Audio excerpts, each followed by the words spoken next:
Hello everyone, and welcome to the Fictional Vortex. So we are back with an interesting movie on what if Naruto was the vampire god Monarch, a king of both who NTERS and shadows Naruto x Hae-In solo leveling. But before we start, I just want to remind you to please subscribe to my channel and hit the like button if you enjoy my content. Let's start the story. Chapter 1. The Crimson Shadow. The scent of blood hung in the night air, metallic and sharp. Naruto Uzumaki stood atop Seoul's Lot World Tower, his crimson coat billowing in the high-altitude winds. The city sprawled beneath him like a circuit board of light and shadow, oblivious to the predator watching from above. His enhanced senses detected what ordinary humans could not, the subtle warping of reality 3 kilometers northwest, where dimensional fabric strained against an artificial tear.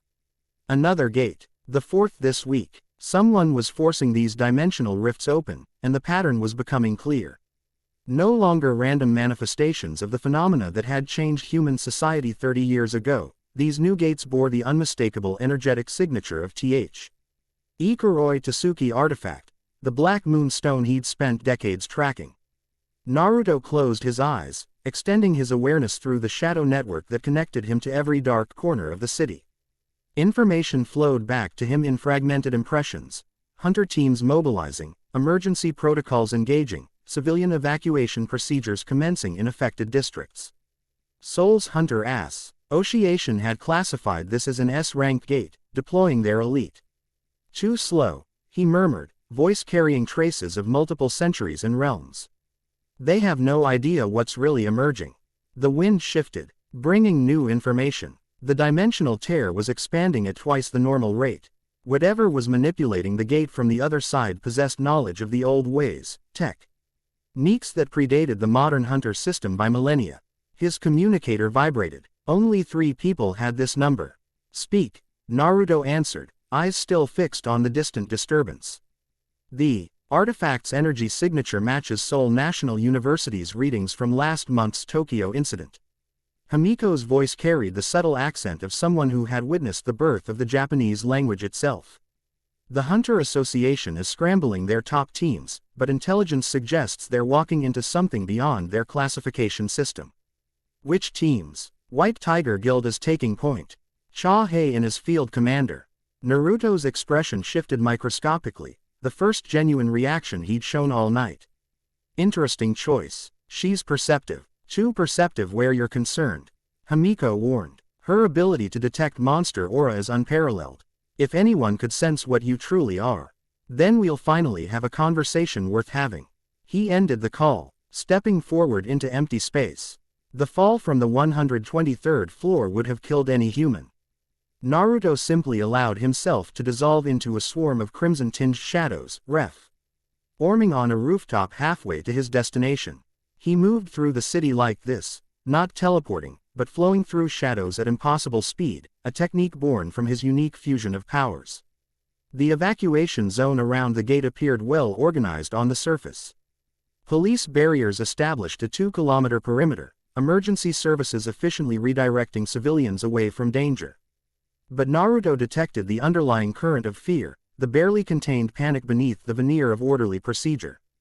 30 years wasn't long enough for humanity to grow comfortable with in reality disgorging monsters into their cities.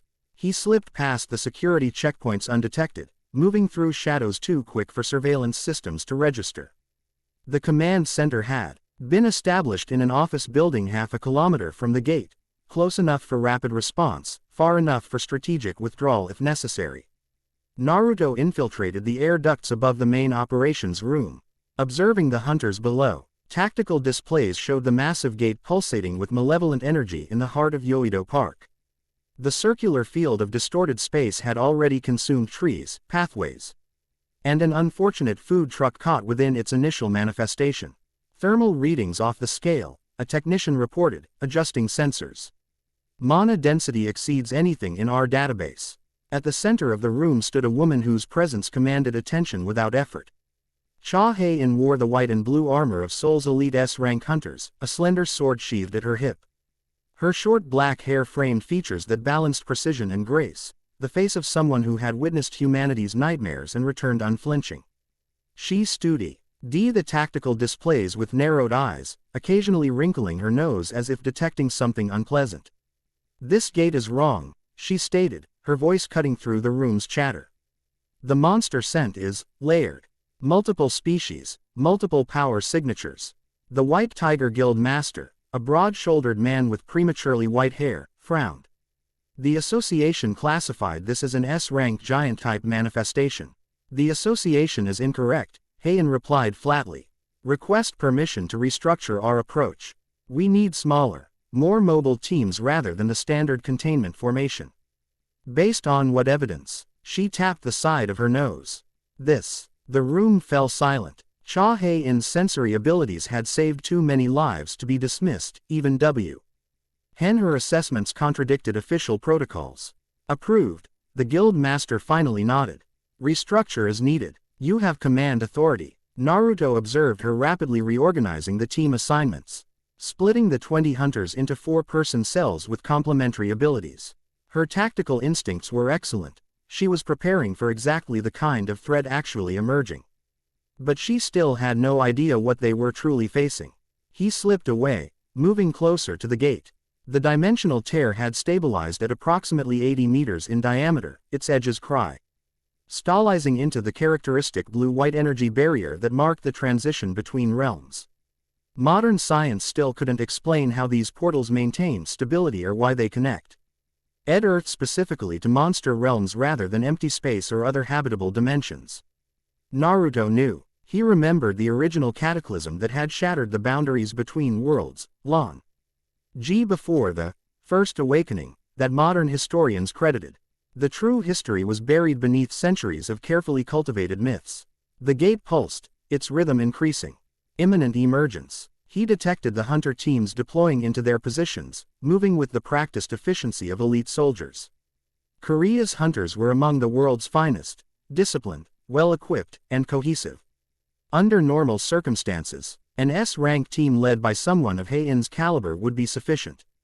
These weren't normal circumstances. Naruto sensed the familiar energy pattern of the black K-Moon stone emanating from within the gate. Someone had brought the artifact into a monster realm, used it to manipulate the dimensional barriers, and was now preparing to send something through that didn't belong in this world. The first wave of monsters emerged precisely as Hae-In had predicted, not a single giant type but swarms of smaller entities. Insectoid creatures with razor appendages skittered through, followed by floating gelatinous organisms that pulsed with bioluminescent organs. The hunter teams engaged immediately, magic and weaponry flashing in the night. Naruto remained hidden, observing. The hunters were handling the first wave competently, but these weren't the true threat. He extended his senses into the gate itself, probing the dimensional corridor beyond. There, a massive concentration of energy approaching the threshold. Whatever was coming through was using the smaller monsters as cannon fodder, testing the hunters' formations and capabilities. He watched. Hae-In move through the battlefield with lethal precision. Her sword traced glowing arcs through the air as she dispatched monsters with economy of movement that bordered on artistry. Nothing wasted, nothing exaggerated. Her fighting style revealed years of relentless refinement. Her team maintained formation around her, creating interlocking fields of defense and offense. An archer with mana-infused arrows provided covering fire while a shield specialist maintained protective barriers. The fourth member appeared to be a support class hunter, enhancing the others' abilities through carefully modulated spellwork. Efficient, professional, under normal circumstances, more than adequate. The gate pulsed again, its light shifting from blue-white to crimson. The change rippled through the battlefield, causing momentary disorientation among the hunters. Naruto tensed, recognizing the signature of blood magic, ancient and forbidden techniques that predated the modern hunter system. Pull back, Hae-In shouted, clearly sensing the danger before her teammates. Defensive positions, some things. The gate erupted. A tidal wave of crimson energy burst through the dimensional tear, sweeping across the battlefield with impossible speed.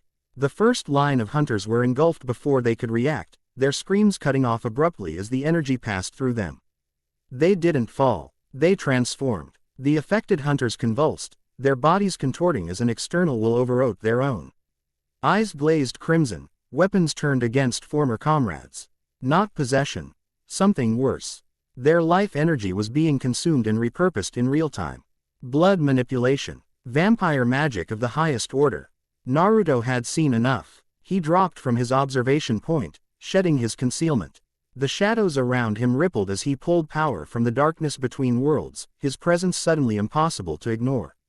Hunters and converted alike paused, sensing the new predator on the battlefield. Hae-In spun toward him, sword raised, then froze. Her enhanced senses would be screaming warnings now, his aura would register as something beyond her experience. Neither human nor monster but something transcending both categories. "Get your people out," Naruto commanded, his voice resonating with authority that bypassed rational thought and triggered instinctive compliance. "You can't fight this." Her eyes narrowed, professional assessment overriding immediate fear. "Who are?" Later, he cut her off, stepping forward as the crimson wave gathered for another surge. "If you want your people to survive, pull back 1 kilometer and establish a containment perimeter. Nothing I do here should be witnessed or recorded." Something in his tone must have convinced her. Or perhaps it was the predatory grace with which he moved toward the gate, displaying no fear of what had just incapacitated half her elite force. "White Tiger units, Strat. EGIC withdrawal to secondary containment positions," she ordered through her communicator, eyes never leaving Naruto. "Priority extraction for all wounded. Move." The unaffected hunters began pulling back, dragging injured comrades when possible. The converted hunters, now puppets controlled by the blood magic, moved to intercept, but Naruto was suddenly between them and their prey. "Your quarrel is with me," he said. Not to the puppets but to whatever controlled them from beyond the gate. The converted hunters attacked in unison, moving with unnatural synchronization. Their techniques, practiced and refined over years of combating monsters, were now directed at him with mechanical precision. Naruto moved like water through their formation, never where a strike landed, always flowing to the next position of advantage. He wasn't fighting them, he was analyzing the magic controlling them, tracing its connections back to the source. A hunter's enhanced blade sliced through the air where his throat had been a millisecond earlier. Naruto caught the attacker's wrist, his fingers pressing against specific meridian points. The hunter collapsed, the blood magic temporarily disrupted by the precise application of chakra, a technique unknown in this modern age of mana and magical circuits. He systematically disabled the converted hunters without causing permanent harm, moving faster than normal perception could track. To the retreating hunters watching from a distance, he would appear to be flickering between positions, his movements leaving crimson afterimages in the air. Hae-In observed from the fallback position, her enhanced senses allowing her to follow more of his movements than others could perceive. Her expression shifted from suspicion to reluctant admiration as she realized he was neutralizing her corrupted comrades without killing them. With the immediate threats contained, Naruto turned his attention to the gate itself. The crimson energy continued pulsing outward in diminishing waves. But the real danger remained on the other side. He could sense it now, an ancient presence manipulating the Black Moon Stone, attempting to create a permanent bridge between realms. He raised his hand toward the gate, shadows gathering around his arm like living smoke. His eyes shifted from their normal blue to a deep crimson with vertical pupils, his true nature emerging as he channeled more power. "I know you feel me watching," he said, addressing the presence beyond the gate. "You know what I am. Withdraw now, and I'll permit your retreat." The gate's pulsations paused, as if the entity on the other side was considering his words. Then the crimson energy surged again, more focused this time, coalescing into a beam aimed directly at Naruto. He smiled, the predatory expression of something far older than his human appearance suggested. "As you wish." The shadows around him exploded outward, meeting the crimson beam midway. Where the energies collided, reality itself seemed to shudder. The air cracked with competing magical systems, the ancient blood magic against something even older, the fundamental darkness from which all shadows were born. Naruto pushed forward, step by methodical step, forcing the crimson energy back toward the gate. Each movement caused the ground beneath him to crack and splinter, unable to withstand the concentrated power he was channeling. At the perimeter, monitoring equipment exploded from mana overload. Hunter Association analysts would later report that their sensors had registered energy levels exceeding any previously recorded manifestation, before the equipment failed catastrophically. Hae-In watched, transfixed. Her monster sensing ability was overwhelming her with information too complex to process. Layers upon layers of power signatures, some recognizable as vampire adjacent, others completely alien to her experience.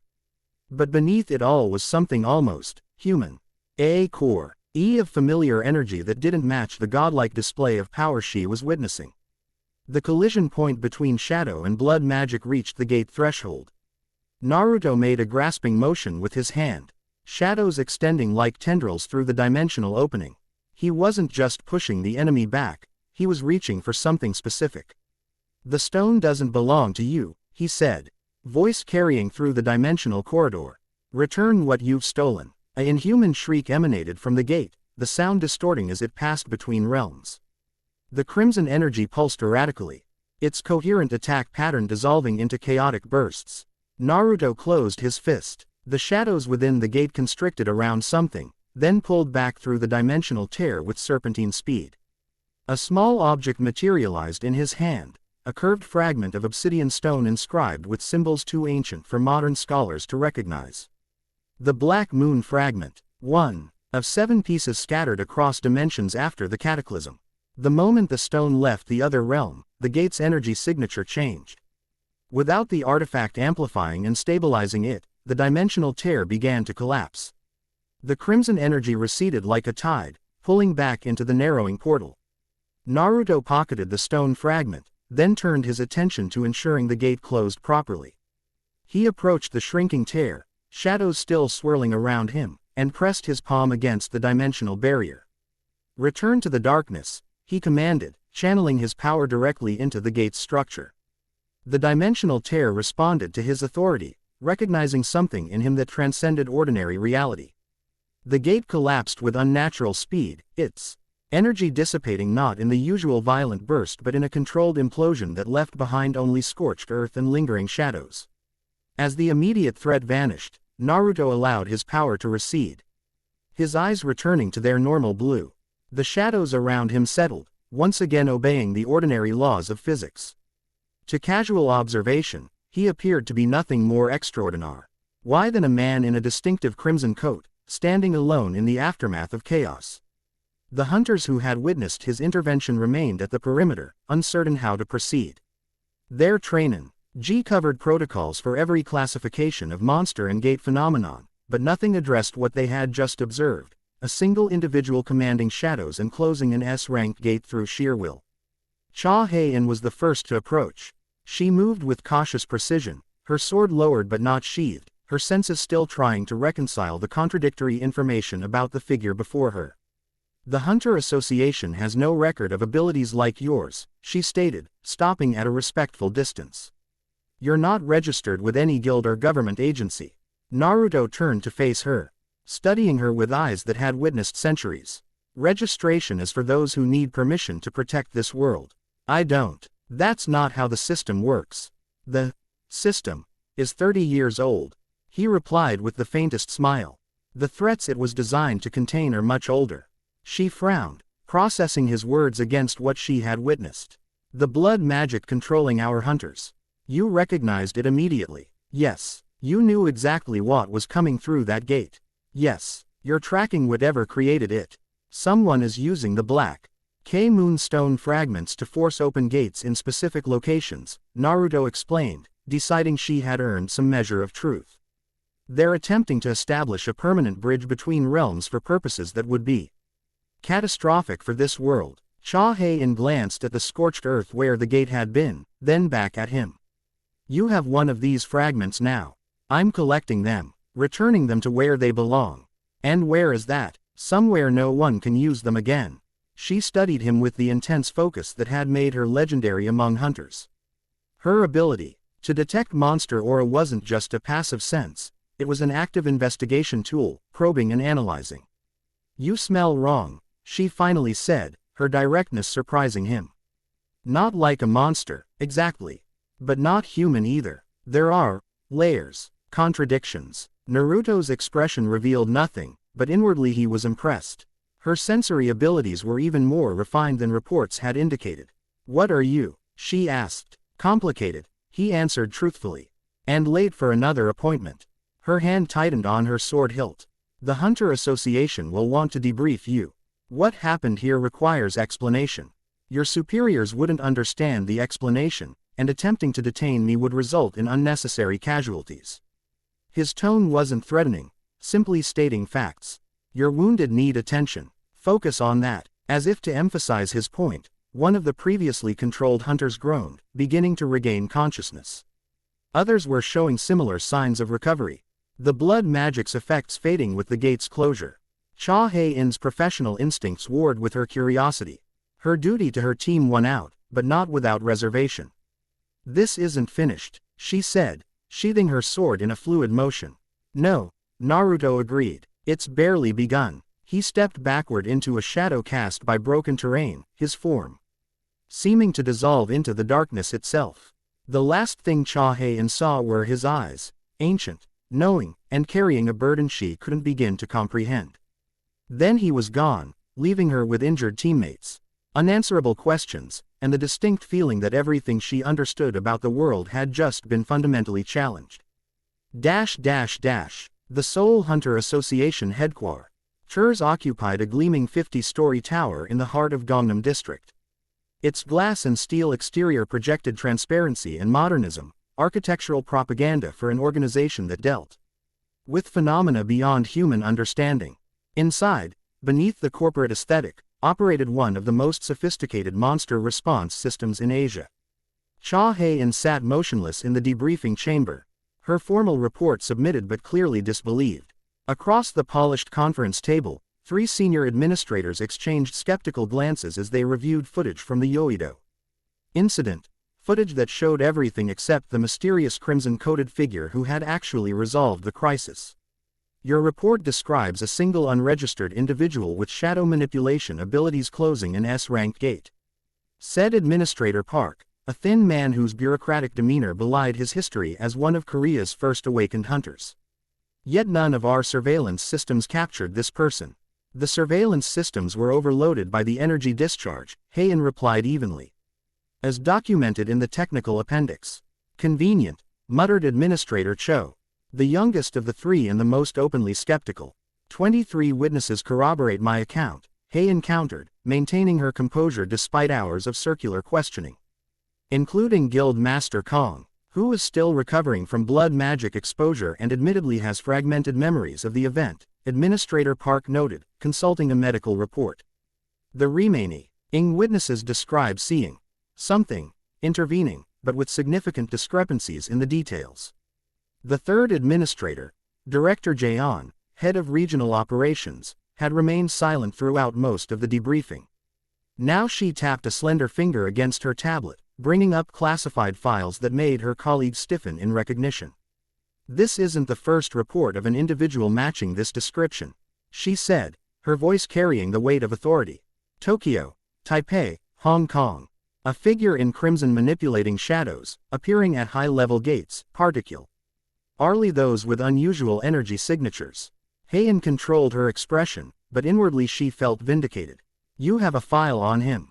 Unconfirmed reports. Circumstantial evidence. Nothing concrete until now. Director Jaeon studied Hae-In with calculated intensity.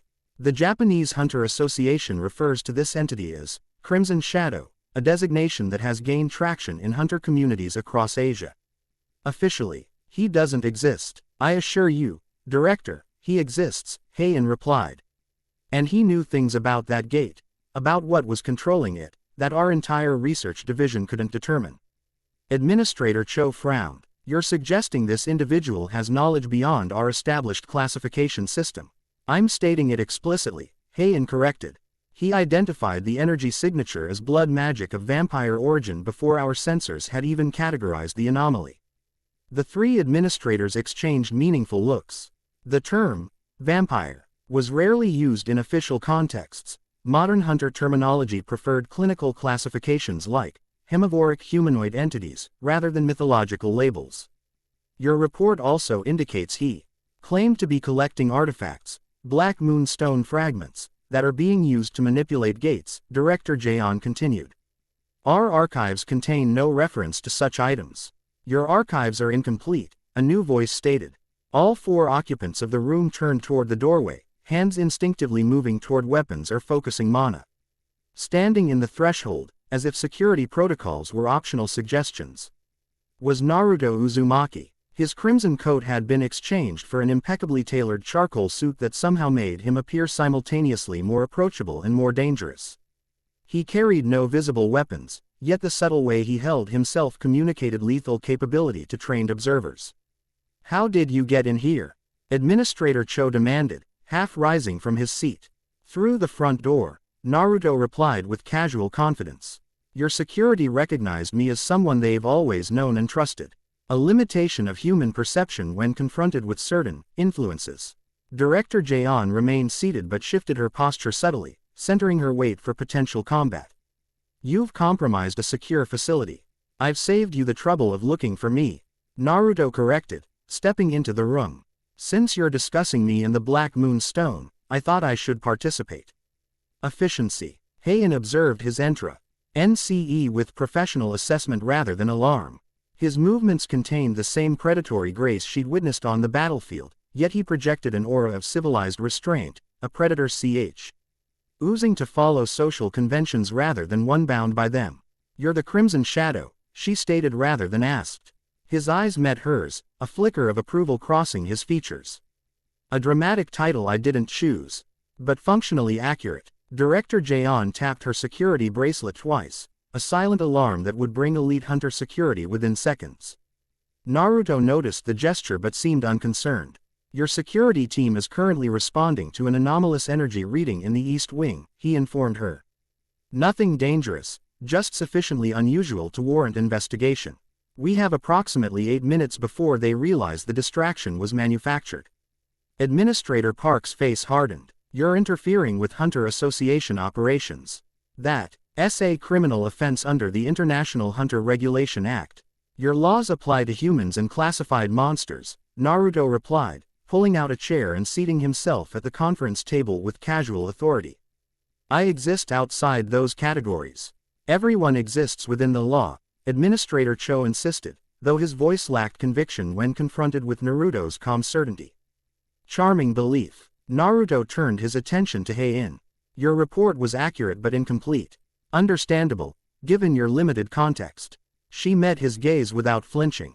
"Then provide the context." Naruto seemed to consider how much to reveal, his eyes briefly flicking to the administrators before returning to her. He made a decision. The entity attempting to establish a permanent gate in Yoido was a vampire lord from the Third Realm, a dimension that intersects with both the monster realms you're familiar with and others you're not. He's using fragments of the Black Moonstone to force gates open at specific nexus points around the world. "To what end?" Director Jaeon asked, professional curiosity temporarily overriding her security concerns. "The complete stone can permanently merge realms," Naruto explained. "In ancient times, it was deliberately shattered and its fragments scattered across dimensions to prevent exactly this scenario. Someone has been methodically collecting these fragments for years, remaining just below the threshold of detection." Administrator Park frowned. "Our historical records contain no mention of this artifact." "Your historical records begin 30 years ago. With the First Awakening," Naruto replied. "The true history of the realms and their interactions with Earth spans millennia.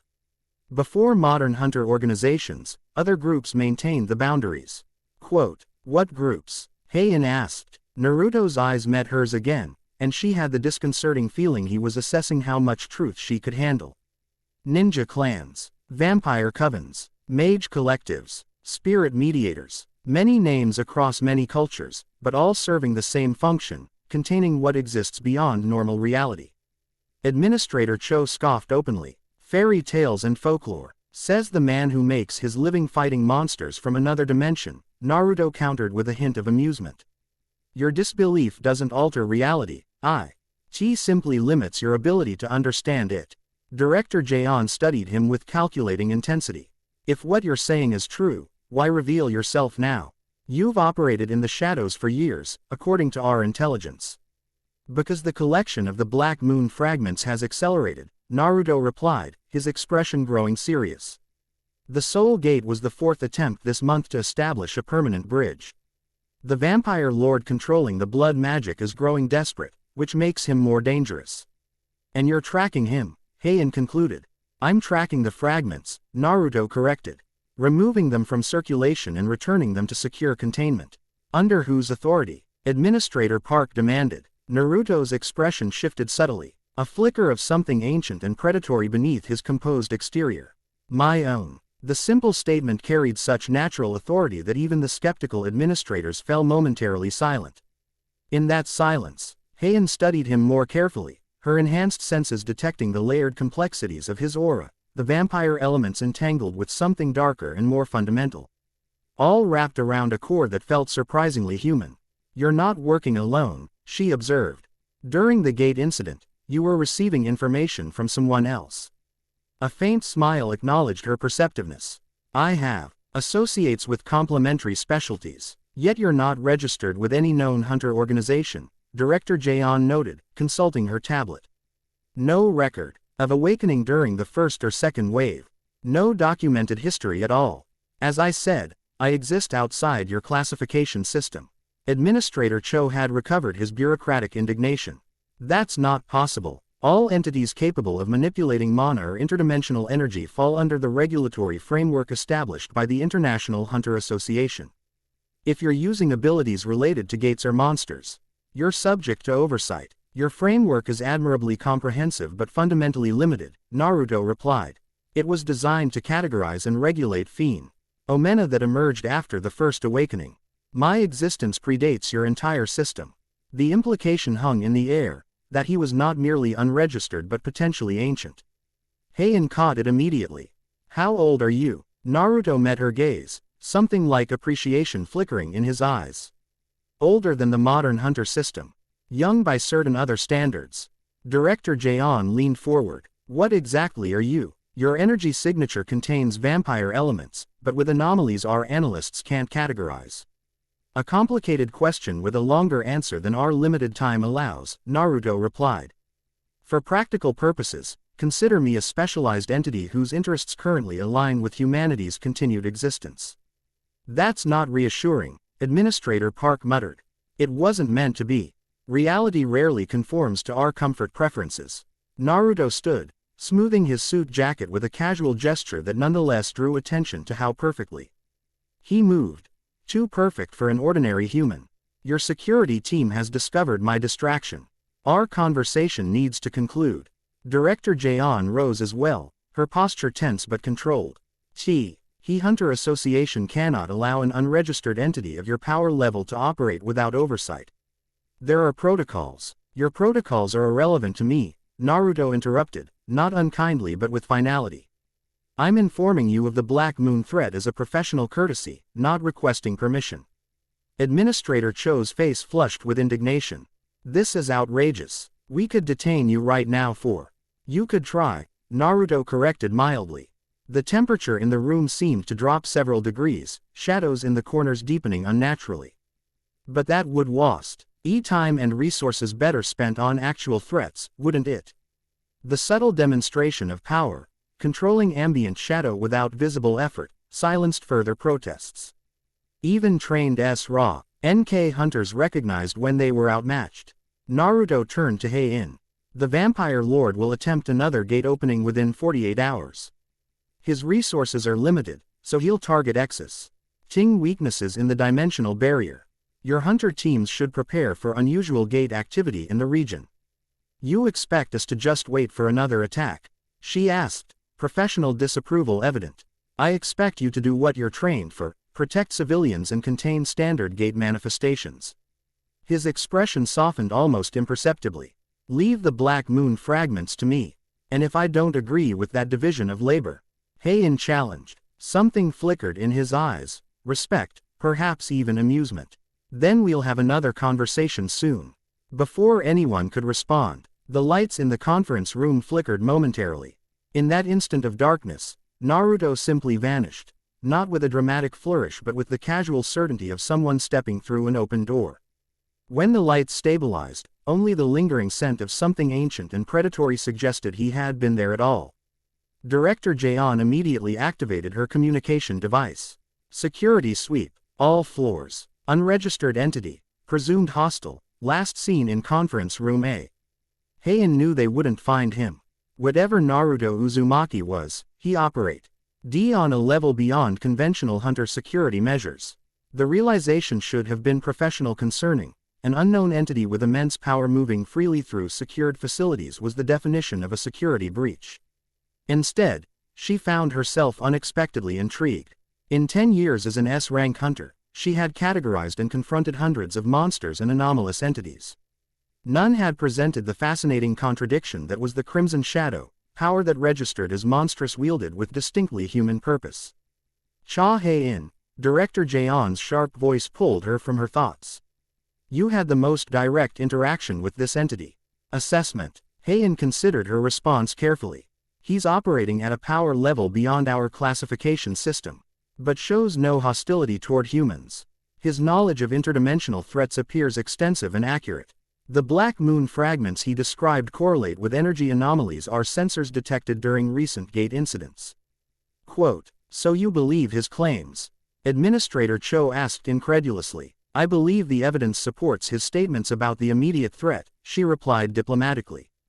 As for his nature or origins, further investigation is warranted. Director Jaeon studied her with shrewd assessment.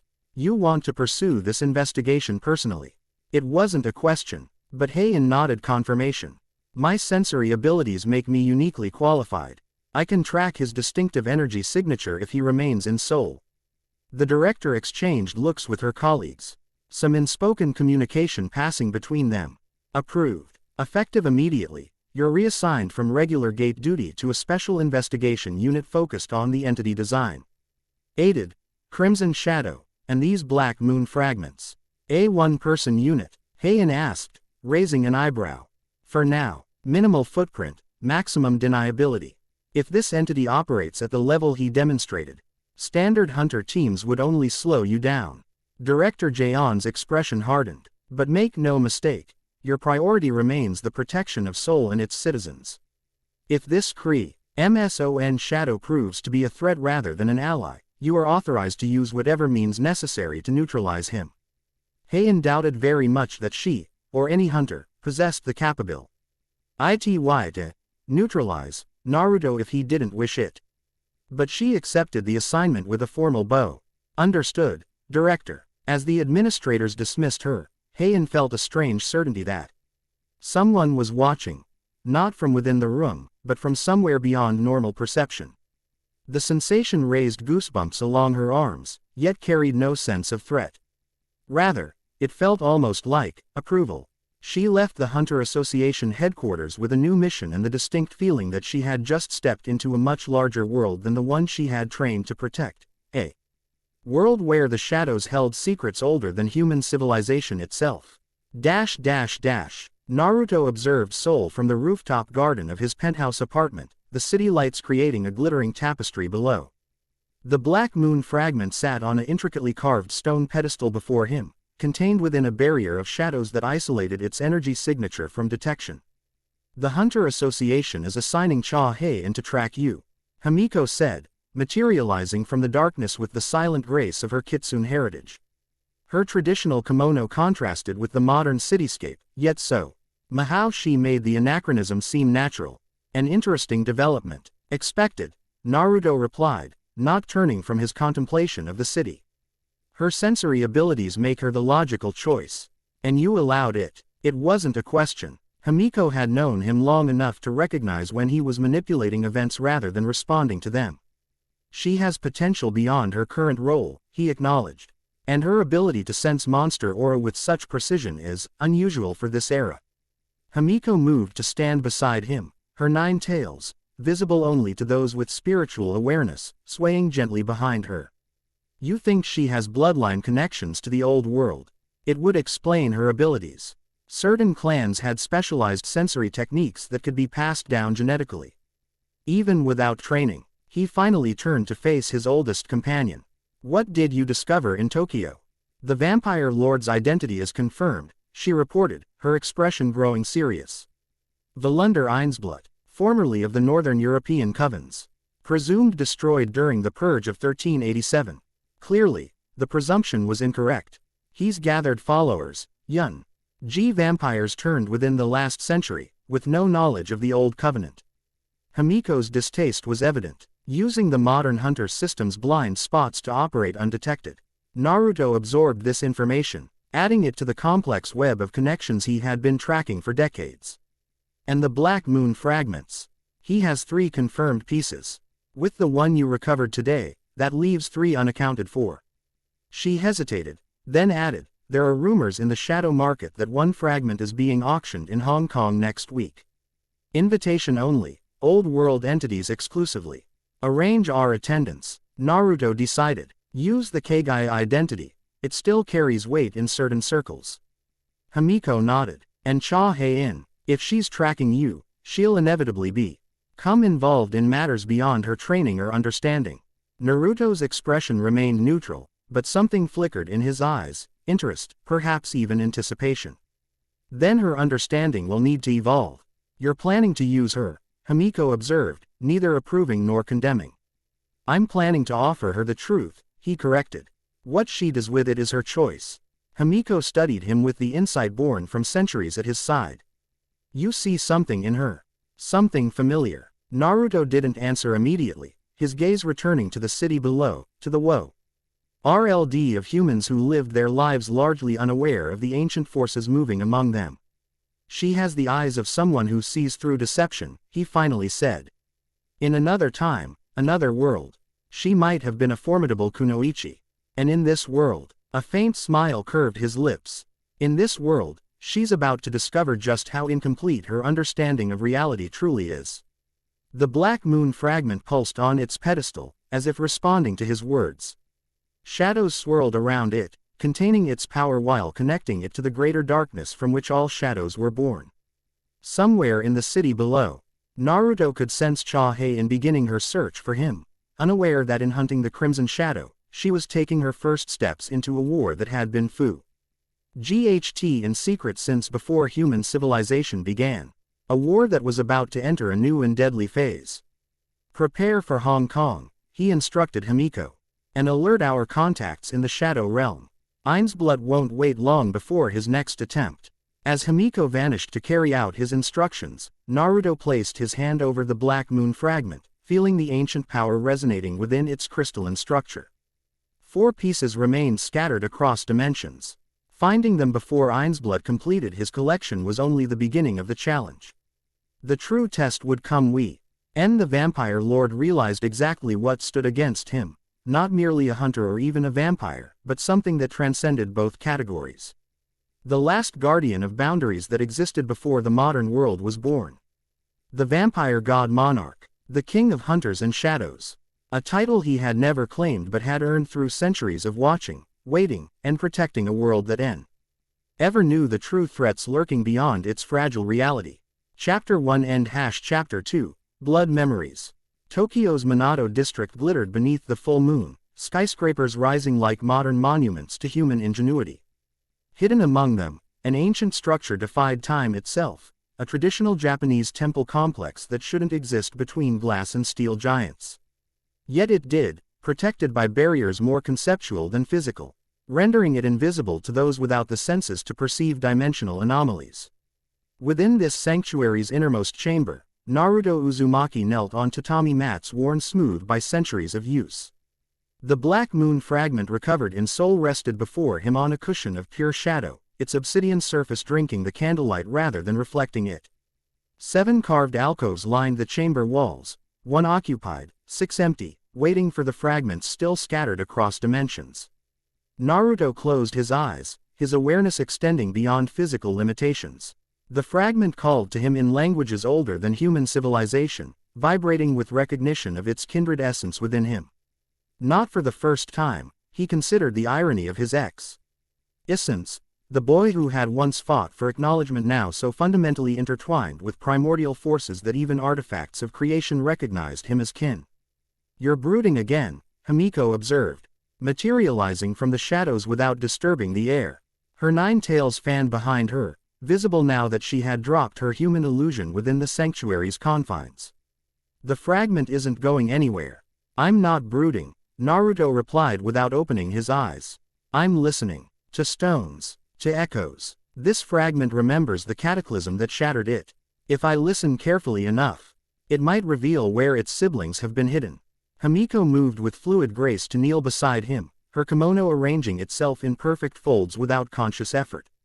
Unlike humans with their rigid perception of time, she understood the patience required to commune with ancient powers. The soul operation has complicated matters, she said. The Hunter Association is mobilizing resources to track your movements. Their new investigation unit, Hae-In, Naruto finished, a faint smile touching his lips. She's already in Tokyo. Arrived 3 hours ago on a private Hunter Association transport. Himiko's eyes narrowed. You're tracking her. Courtesy. If she's determined enough to follow me across international borders, the least I can do is keep her out of unnecessary danger.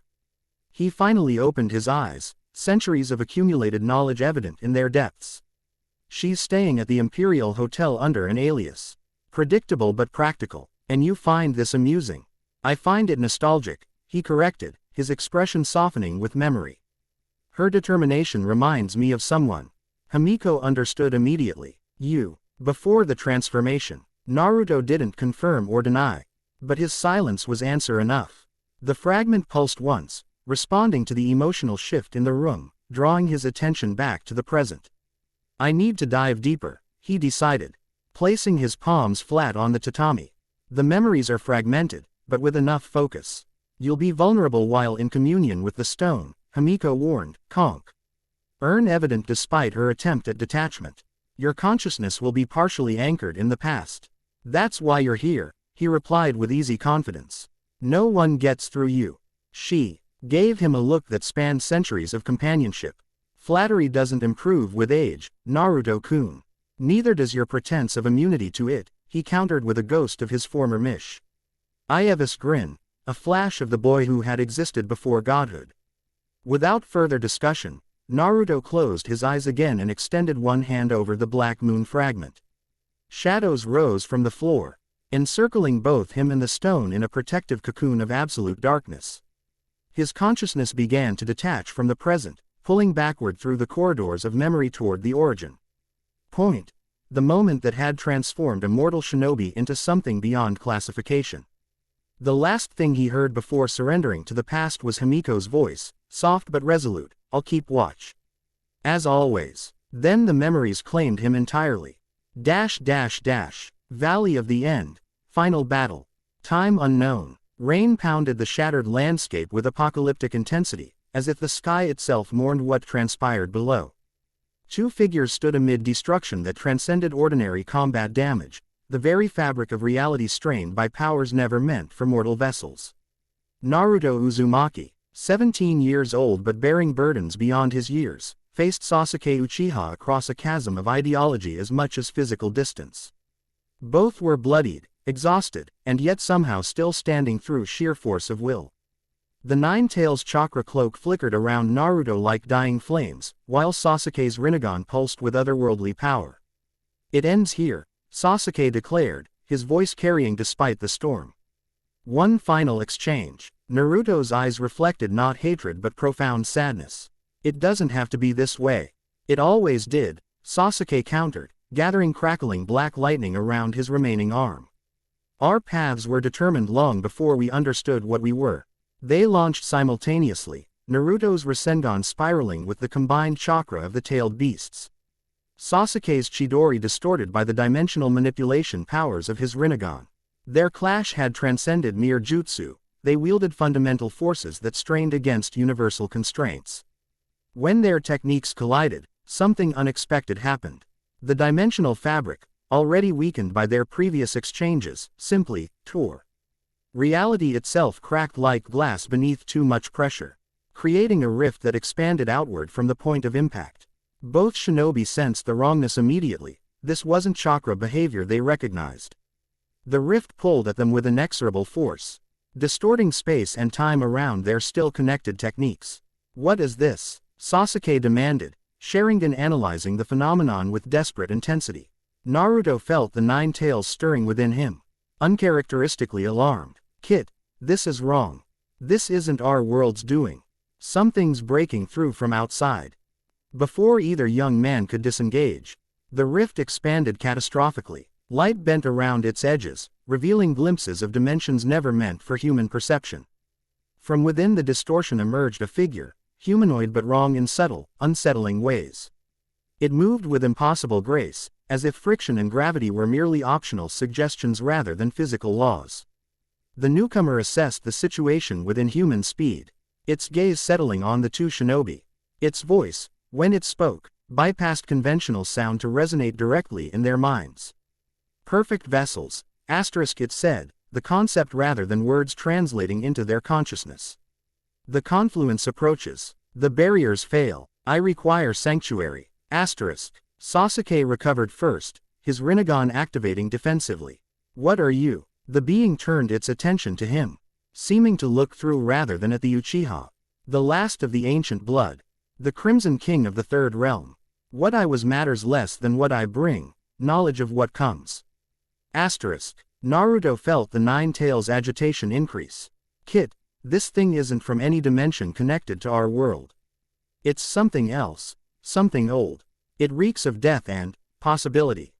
The dimensional rift pulsed, expanding further. Through it, Naruto glimpsed horrific entities moving toward the opening, things of tentacles and impossible geometries, hungering for entry into a fresh reality.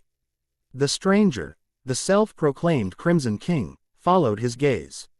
The void devours. They consumed my realm. They will consume all realms unless stopped.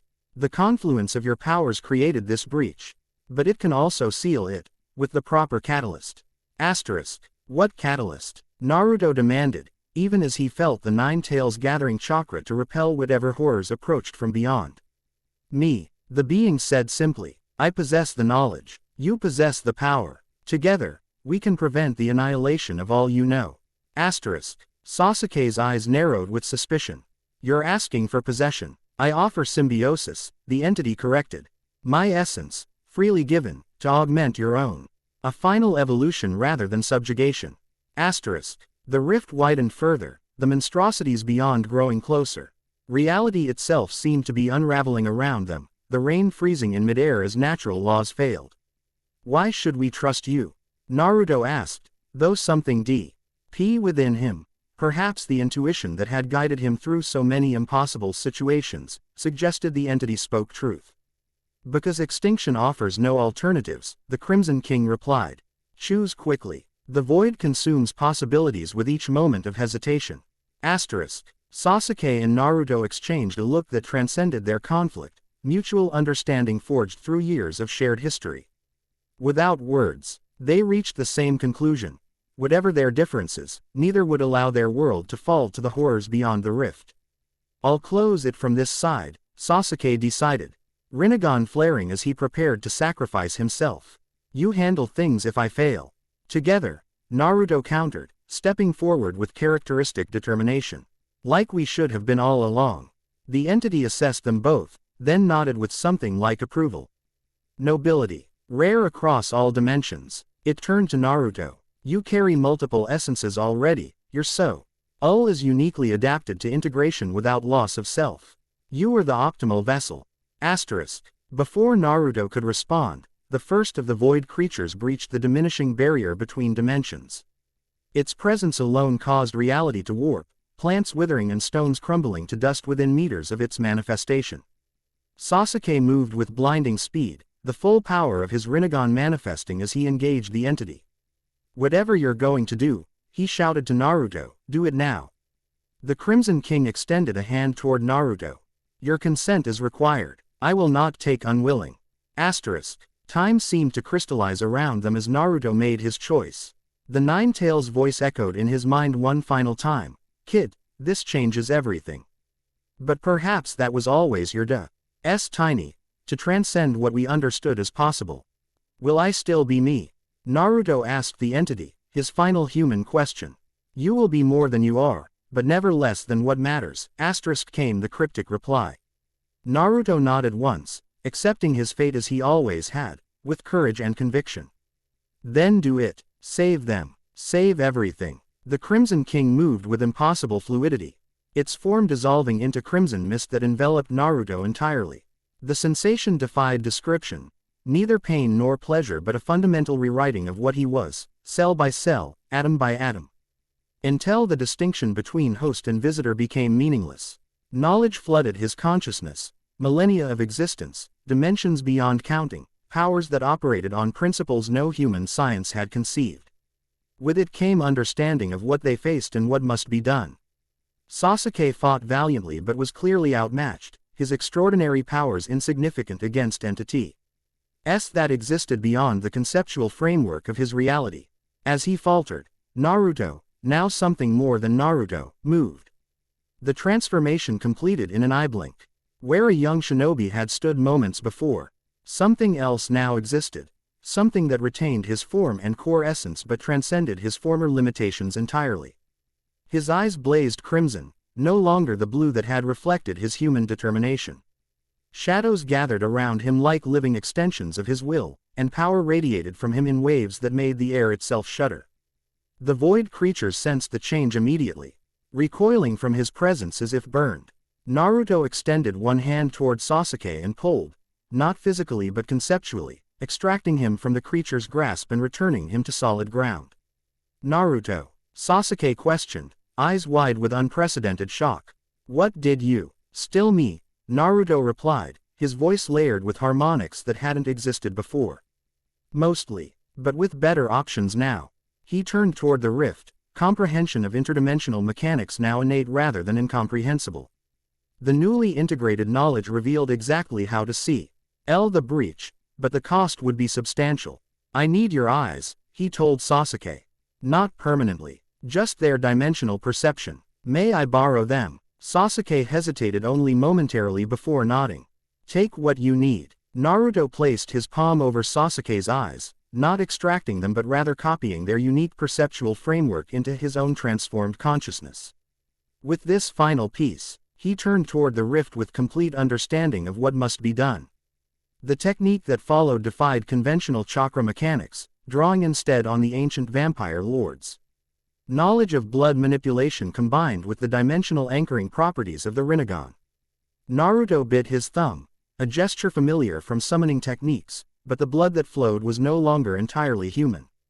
It moved with purpose, forming complex patterns in the air that corresponded to dimensional coordinates beyond ordinary perception. Blood of the ancient, he intoned, the ritual words unlocking powers dormant in his transformed cells. Shadow of the endless, I bind what was torn. I seal what was opened. The blood sigils ignited with crimson light, expanding outward to encircle the dimensional rift. The void creatures held in frequencies that shattered nearby stone, recognizing the threat to their invasion. Naruto felt the technique drawing on his life force at an alarming rate. Even his enhanced existence struggled to channel such fundamental forces.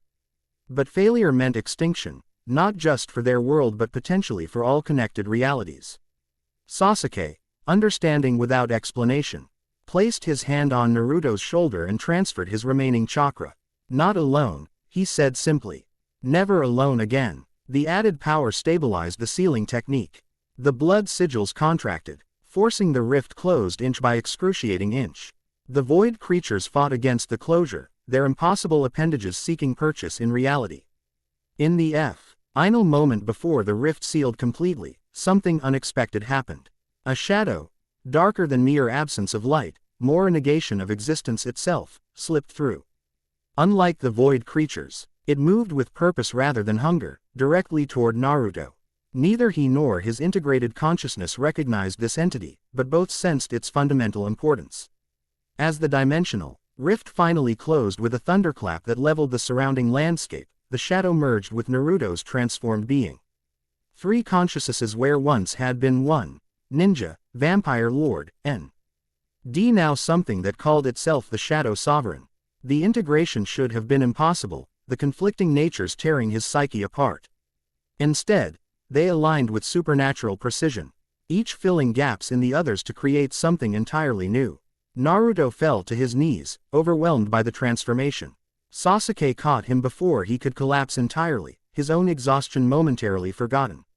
What's happening to you? He demanded, genuine concern breaking through his carefully maintained detachment. Naruto looked up, his eyes cycling through blue, crimson, and Absolute darkness before settling on a new equilibrium, blue irises with vertical pupils surrounded by a ring of crimson. Everything, he answered truthfully. I'm becoming something else. Something necessary. The Shadow Sovereign's knowledge integrated last, bringing understanding of what had occurred. The confluence of powers, ninja, tailed beast, vampire lord, and shadow monarch, had created an entirely new existential category. A bridge between realms that could maintain the barriers the void sought to destroy. As consciousness faded, Naruto grasped Sasuke's arm with unexpected strength.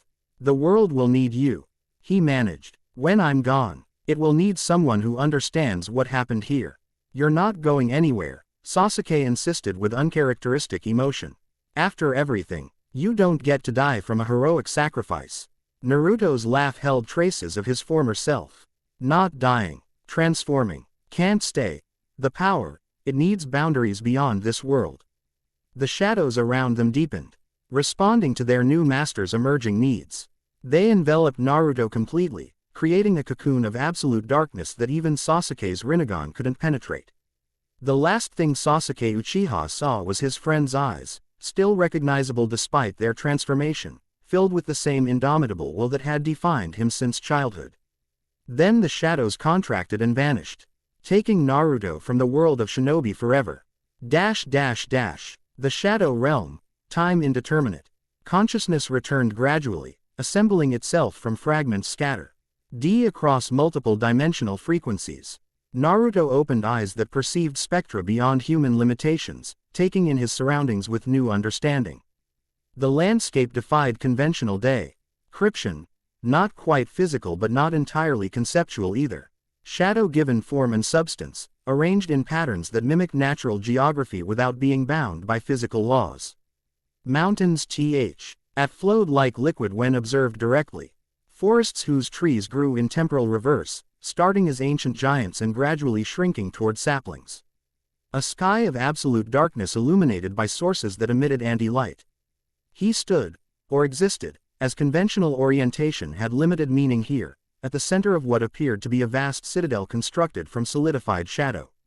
Entities moved throughout this impossible architecture, recognizable as shadows of beings that had once existed in various realities.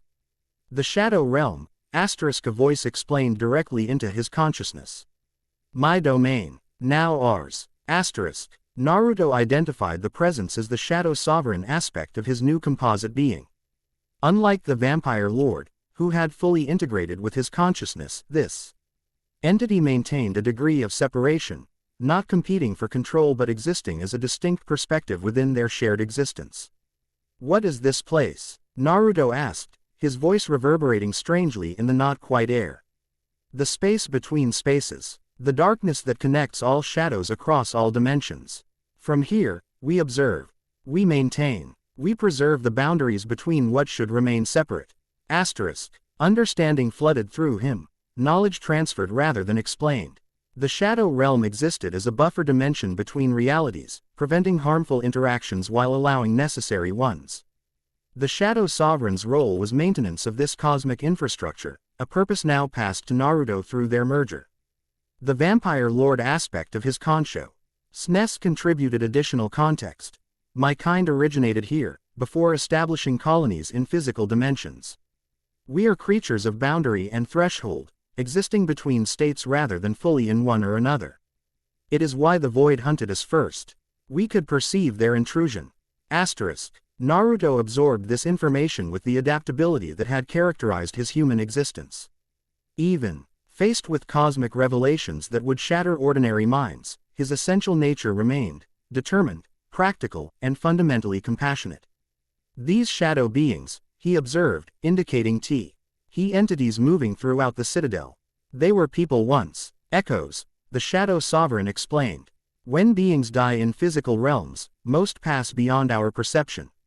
But some, those with sufficient will or purpose, leave shadows that retain their essential nature. Not souls, but imprints with limited autonomy. Naruto approached one such entity, a shadow soldier whose form suggested a warrior from a medieval period. As he drew near, the shadow dropped to one knee in automatic recognition of authority. They serve the sovereign, his internal guide continued. Now they serve you, the new Shadow Monarch. The implications expanded in Naruto's awareness. An army of shadow beings drawn from countless fallen warriors across multiple dimensions. A realm that connected to all others through darkness itself. Knowledge spanning civilizations beyond numbering.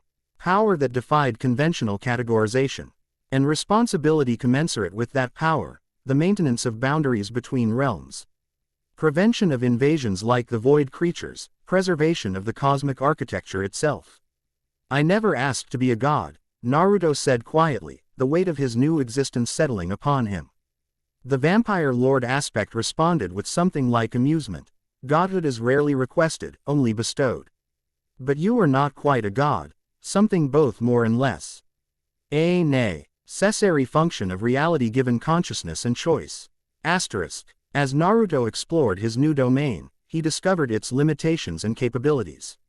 The shadow realm connected to all dimensions but could not directly influence them without a physical anchor. Shadow could observe but not necessarily act without something to cast it.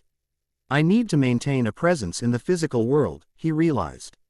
To protect it properly. Yes, the Shadow Sovereign agreed. A vessel in the primary dimensions. A shadow of your true self, but sufficient for most purposes. And I need to understand what I've become, Naruto continued.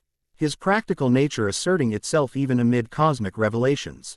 All aspects, all powers, all limitations. Time functions differently here, the vampire lord aspect noted. You can learn for centuries while only moments pass in physical realms. Naruto considered this, then made his first decision as the new Shadow Monarch. Show me everything. I need to now what I'm protecting and how to do it properly. The shadow soldiers assembled around him, each representing knowledge and techniques from their original existences. The learning would be comprehensive and lengthy, but as his integrated aspects had noted, time operated differently in the shadow realm. When he eventually returned to physical reality, he would do so with full understanding of Hae-In's transformed nature and the responsibilities it entailed. Feudal Japan 1274 CE*. The Mongol invasion fleet blackened the horizon, hundreds of ships carrying thousands of warriors toward the shores of Tsushima Island. Japan's samurai defenders prepared for battle, their numbers woefully inadequate against the approaching force. Historical records would later claim that a miraculous storm, a divine wind, or kamikaze, destroyed the invaders before they could establish a foothold. The truth was considerably more complicated. Naruto observed the approaching fleet from a clifftop, his crimson coat contrasting sharply with the surrounding vegetation. Centuries had passed since his transformation and subsequent immersion in the shadow realm. He had emerged into physical reality occasionally during that time, learning to maintain a corporeal presence while most of his consciousness remained connected to his interdimensional responsibilities. This particular incursion wasn't random. His shadow network had detected dimensional instabilities coinciding with the Mongol invasion, too precise for coincidence. Something was using the chaos of war to mask interference with the barriers between worlds. They're almost within arrow range, noted his companion, a woman of extraordinary beauty wearing a traditional Japanese priestess attire. 9 fox tails swayed behind her, visible only to those with spiritual perception. The local defenders are moving to engage. They'll be slaughtered, Himiko, Naruto replied. The Mongols have 5,000 troops against a few hundred samurai. Himiko, last priestess of a diminishing Kitsune clan that had guarded Japan's spiritual boundaries for millennia, nodded grimly. Human conflicts rarely interest me, but this one conceals something else. I've sensed it for months, a hunger from beyond, seeking entry. The void never stops trying, Naruto confirmed. It finds weak points, moments of massive death and suffering that thin the barriers between dimensions. Their unlikely alliance had formed 50 years earlier, when Naruto had emerged from the shadow realm to investigate anomalies in Japan's spiritual boundary. Himiko had in it, ally mistaken him for an invading entity and attacked with the considerable powers of a 9-tailed kitsune. Their battle had devastated an uninhabited mountainside before mutual recognition of their protective roles led to ceasefire and eventual cooperation. There, Himiko pointed toward the largest ship in the Mongol fleet. The dimensional disturbance centers on that vessel. Something aboard is not of this world. Naruto extended his senses, shadows stretching across the water's surface as extensions of his perception. She was right. Amid the thousands of human life signatures, one pulls. Ed with energy patterns he recognized all too well. A void cultist, he concluded. Using Mongol military might as cover for a ritual that would tear open the dimensional barrier. Himiko's expression hardened. If they succeed, they won't. Naruto interrupted, certainty in his voice. Shadows gathered around him as he prepared to intervene. The fleet will never reach the mainland. UCA&T fight an entire invasion force alone, Himiko objected, though without much conviction. She had witnessed enough of his capabilities to know better. Naruto's smile held predatory anticipation. I'm not alone. I have an army that has awaited my command for centuries. He raised one hand toward the darkening sky, channeling power that connected him to the shadow realm. The air temperature dropped precipitously as he activated abilities that transcended ordinary magic or chakra manipulation. Rise, he commanded. Shadows of warriors passed. Defend this realm from those who would breach its boundaries. The surface of the ocean between the cliff and the Mongol fleet began to churn, not from natural currents but from something emerging from conceptual depths. Hands broke the surface first, thousands of them. Belonging to shadow soldiers summoned from the realm between dimensions. Warriors who had fallen in countless battles across history, now answering the call of their monarch. The Mongol fleet faltered as an impossible army rose from the sea itself, shadow warriors walking on water, their forms solidifying as they approached the ships. Among them were samurai from centuries past, Roman legionaries who had never set foot in Asia, Viking berserkers, African tribal warriors, and countless others drawn from every era and culture. Himiko watched with undisguised amazement. Despite their long association, she had never witnessed Naruto summon his full army into physical reality. You understand now why I operate from the shadows, Naruto said quietly, noting her expression. This power was never meant for the human world to witness directly. It would change the course of history too drastically. Lightning cracked across the sky as Naruto's power continued to build, eating atmospheric disturbances that would eventually enter historical records as the kamikaze that saved Japan. The Shadow Army engaged the Mongol fleet with supernatural efficiency, boarding vessels and neutralizing threats with precise violence. Himiko tore her attention from the spectacle to study Naruto himself.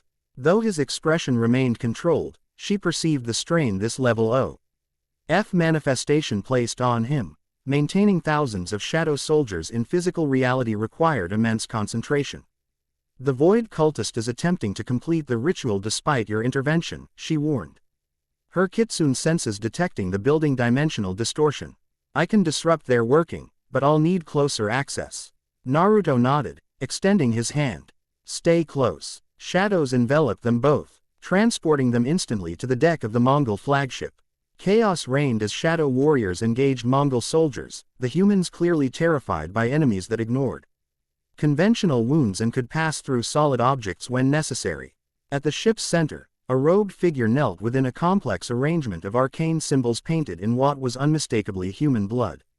The cultist chanted in a language that predated human civilization, each syllable causing visible distortions in the air around them. Himiko moved with supernatural grace, Nine Tails Knife. Sting fully as she abandoned human pretense. Fox fire ignited around her hands as she prepared to interrupt the ritual. The cultist sensed their arrival and looked up, revealing a face that had abandoned humanity for promised power.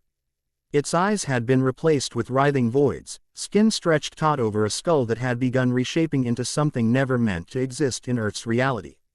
Too late, Boundary Walker. It said in a voice that caused nearby Mongol soldiers to collapse with blood pouring from their ears. The way opens. The hunger comes. Naruto assessed the ritual with the combined knowledge of his integrated consciousnesses.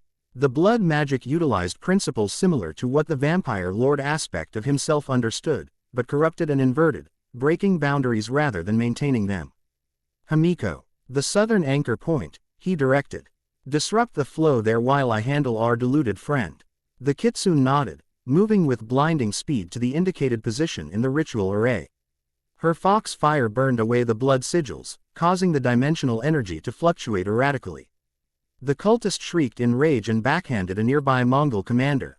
The casual contact causing the human to disintegrate into component atoms. It rose to its feet, body elongating unnaturally as its transformation accelerated. "Your interference is meaningless," it declared. "I have sacrificed thousands to thin the veil. The void tastes this realm already." "You sacrificed thousands to get my attention," Naruto corrected, shadows gathering around his form. A significant tactical error. He moved forward, faster than human perception could track. The cultist attempted to intercept with appendages that had once been arms but now resembled tentacles of condensed darkness. Naruto flowed between them with liquid grace, one hand striking directly at the entity's distorted chest. "Shadow extraction," he intoned, activating an ability unique to his merged existence. The technique drove conceptual talons of pure shadow into the cultist's essence, bypassing physical form to grasp the core of its being. With a single pulling motion, Naruto separated the human vessel from the void influence that had corrupted it, extracting both the original soul and the parasitic entity that had possessed it. The cultist's body collapsed, empty and lifeless. In Naruto's hand writhed two distinct shadows, one recognizably human, the other an abomination of impossible geometries and hungering void. "Return to peace," he told the human shadow, directing it toward whatever afterlife awaited it. Then he turned his attention to the void fragment, compressed and contained within his grasp. "You do not belong in this reality." With a crushing motion, he compressed the entity into nothingness, removing it entirely from the dimensional spectrum. The effort required was considerable, causing him to momentarily stagger as energy reserves depleted. Himiko led her disruption of the ritual circle, burning away the blood sigils with purifying fox fire. The dimensional distortion stabilized, then began to recede as the immediate threat passed. Around them, the Shadow Army continued its systematic destruction of the Mongol fleet. Ships burned, soldiers fell or fled in terror, and the invasion that history would never accurately record collapsed into disarray. Naruto surveyed the carnage with complex emotions. The soldier shadows were following his command to eliminate threats, but their efficiency carried the dispassionate quality of weapons rather than warriors with moral agency. It was an aspect of his power that troubled him, the potential to become a force of destruction rather than protection. "It's done," Himiko reported, returning to his side. She noted his expression and added softly, "You prevented something far worse." Without intervention, the ritual would have opened a permanent gate to the void. "I know," he acknowledged. "But the cost is never insignificant." She studied him with the insight gained from decades of alliance. "You retain your humanity despite everything you've become. It's why I chose to ally with you rather than oppose you." The statement carried more meaning than its surface suggested. Kitsune rarely formed alliances with other powerful entities, preferring independence to shared purpose. That Miko had not only ceased hostilities but actively collaborated with him for half a century, spoke to unusual respect.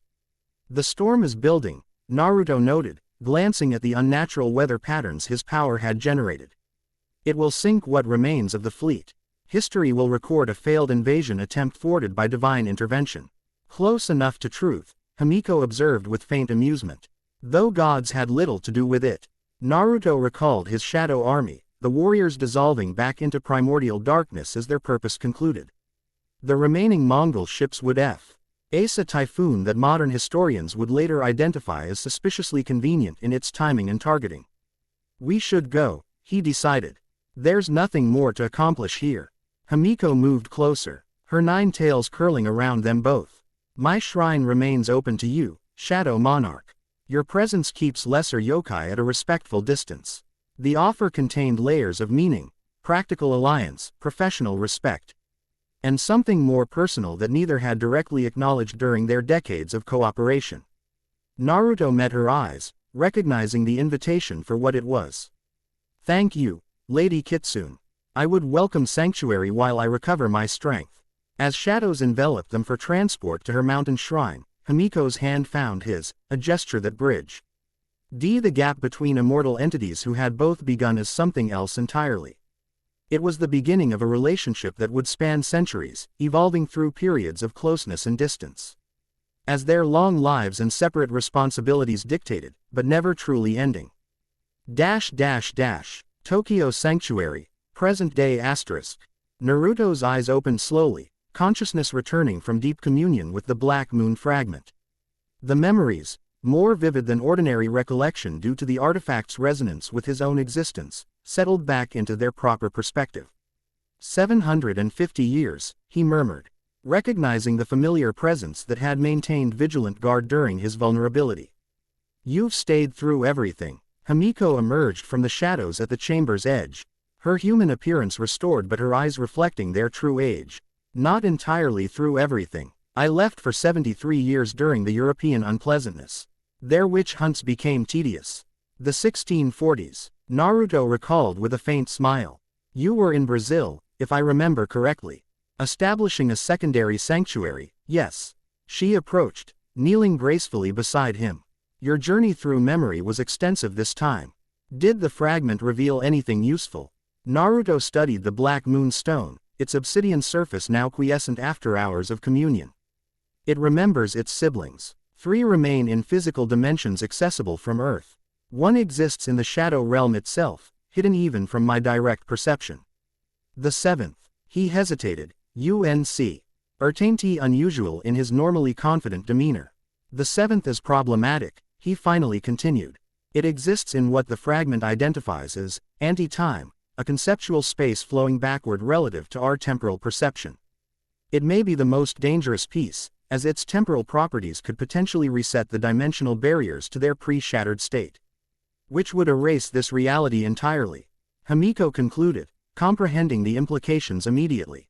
Our existence as we know it depends on the current configuration of dimensional boundaries. Precisely why someone is collecting the fragments.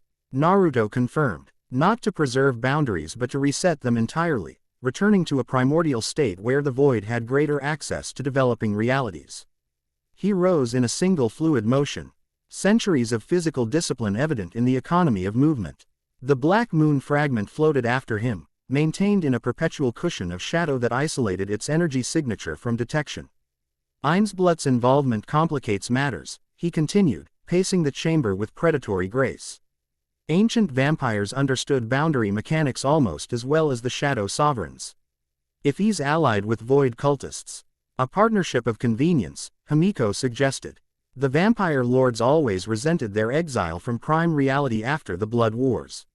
Restoration of the original dimensional configuration would return them to dominance.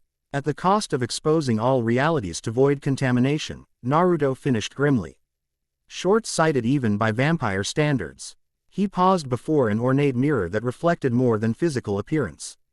Within its surface, shadows moved independently, forming images of distant locations monitored through his vast network. Seoul appeared briefly, the Hunter Association headquarters where emergency meetings were still underway following the gate incident. Then Hong Kong, a skyscraper where preparations for the upcoming shadow market auction continued in spaces invisible to ordinary perception. Hae-In has checked into her hotel, Himiko reported, following his attention to the mirror. Her Hunter Association credentials got her through customs without the usual scrutiny, but she's operating with minimal official support. They're testing her, or maintaining deniability, Naruto suggested.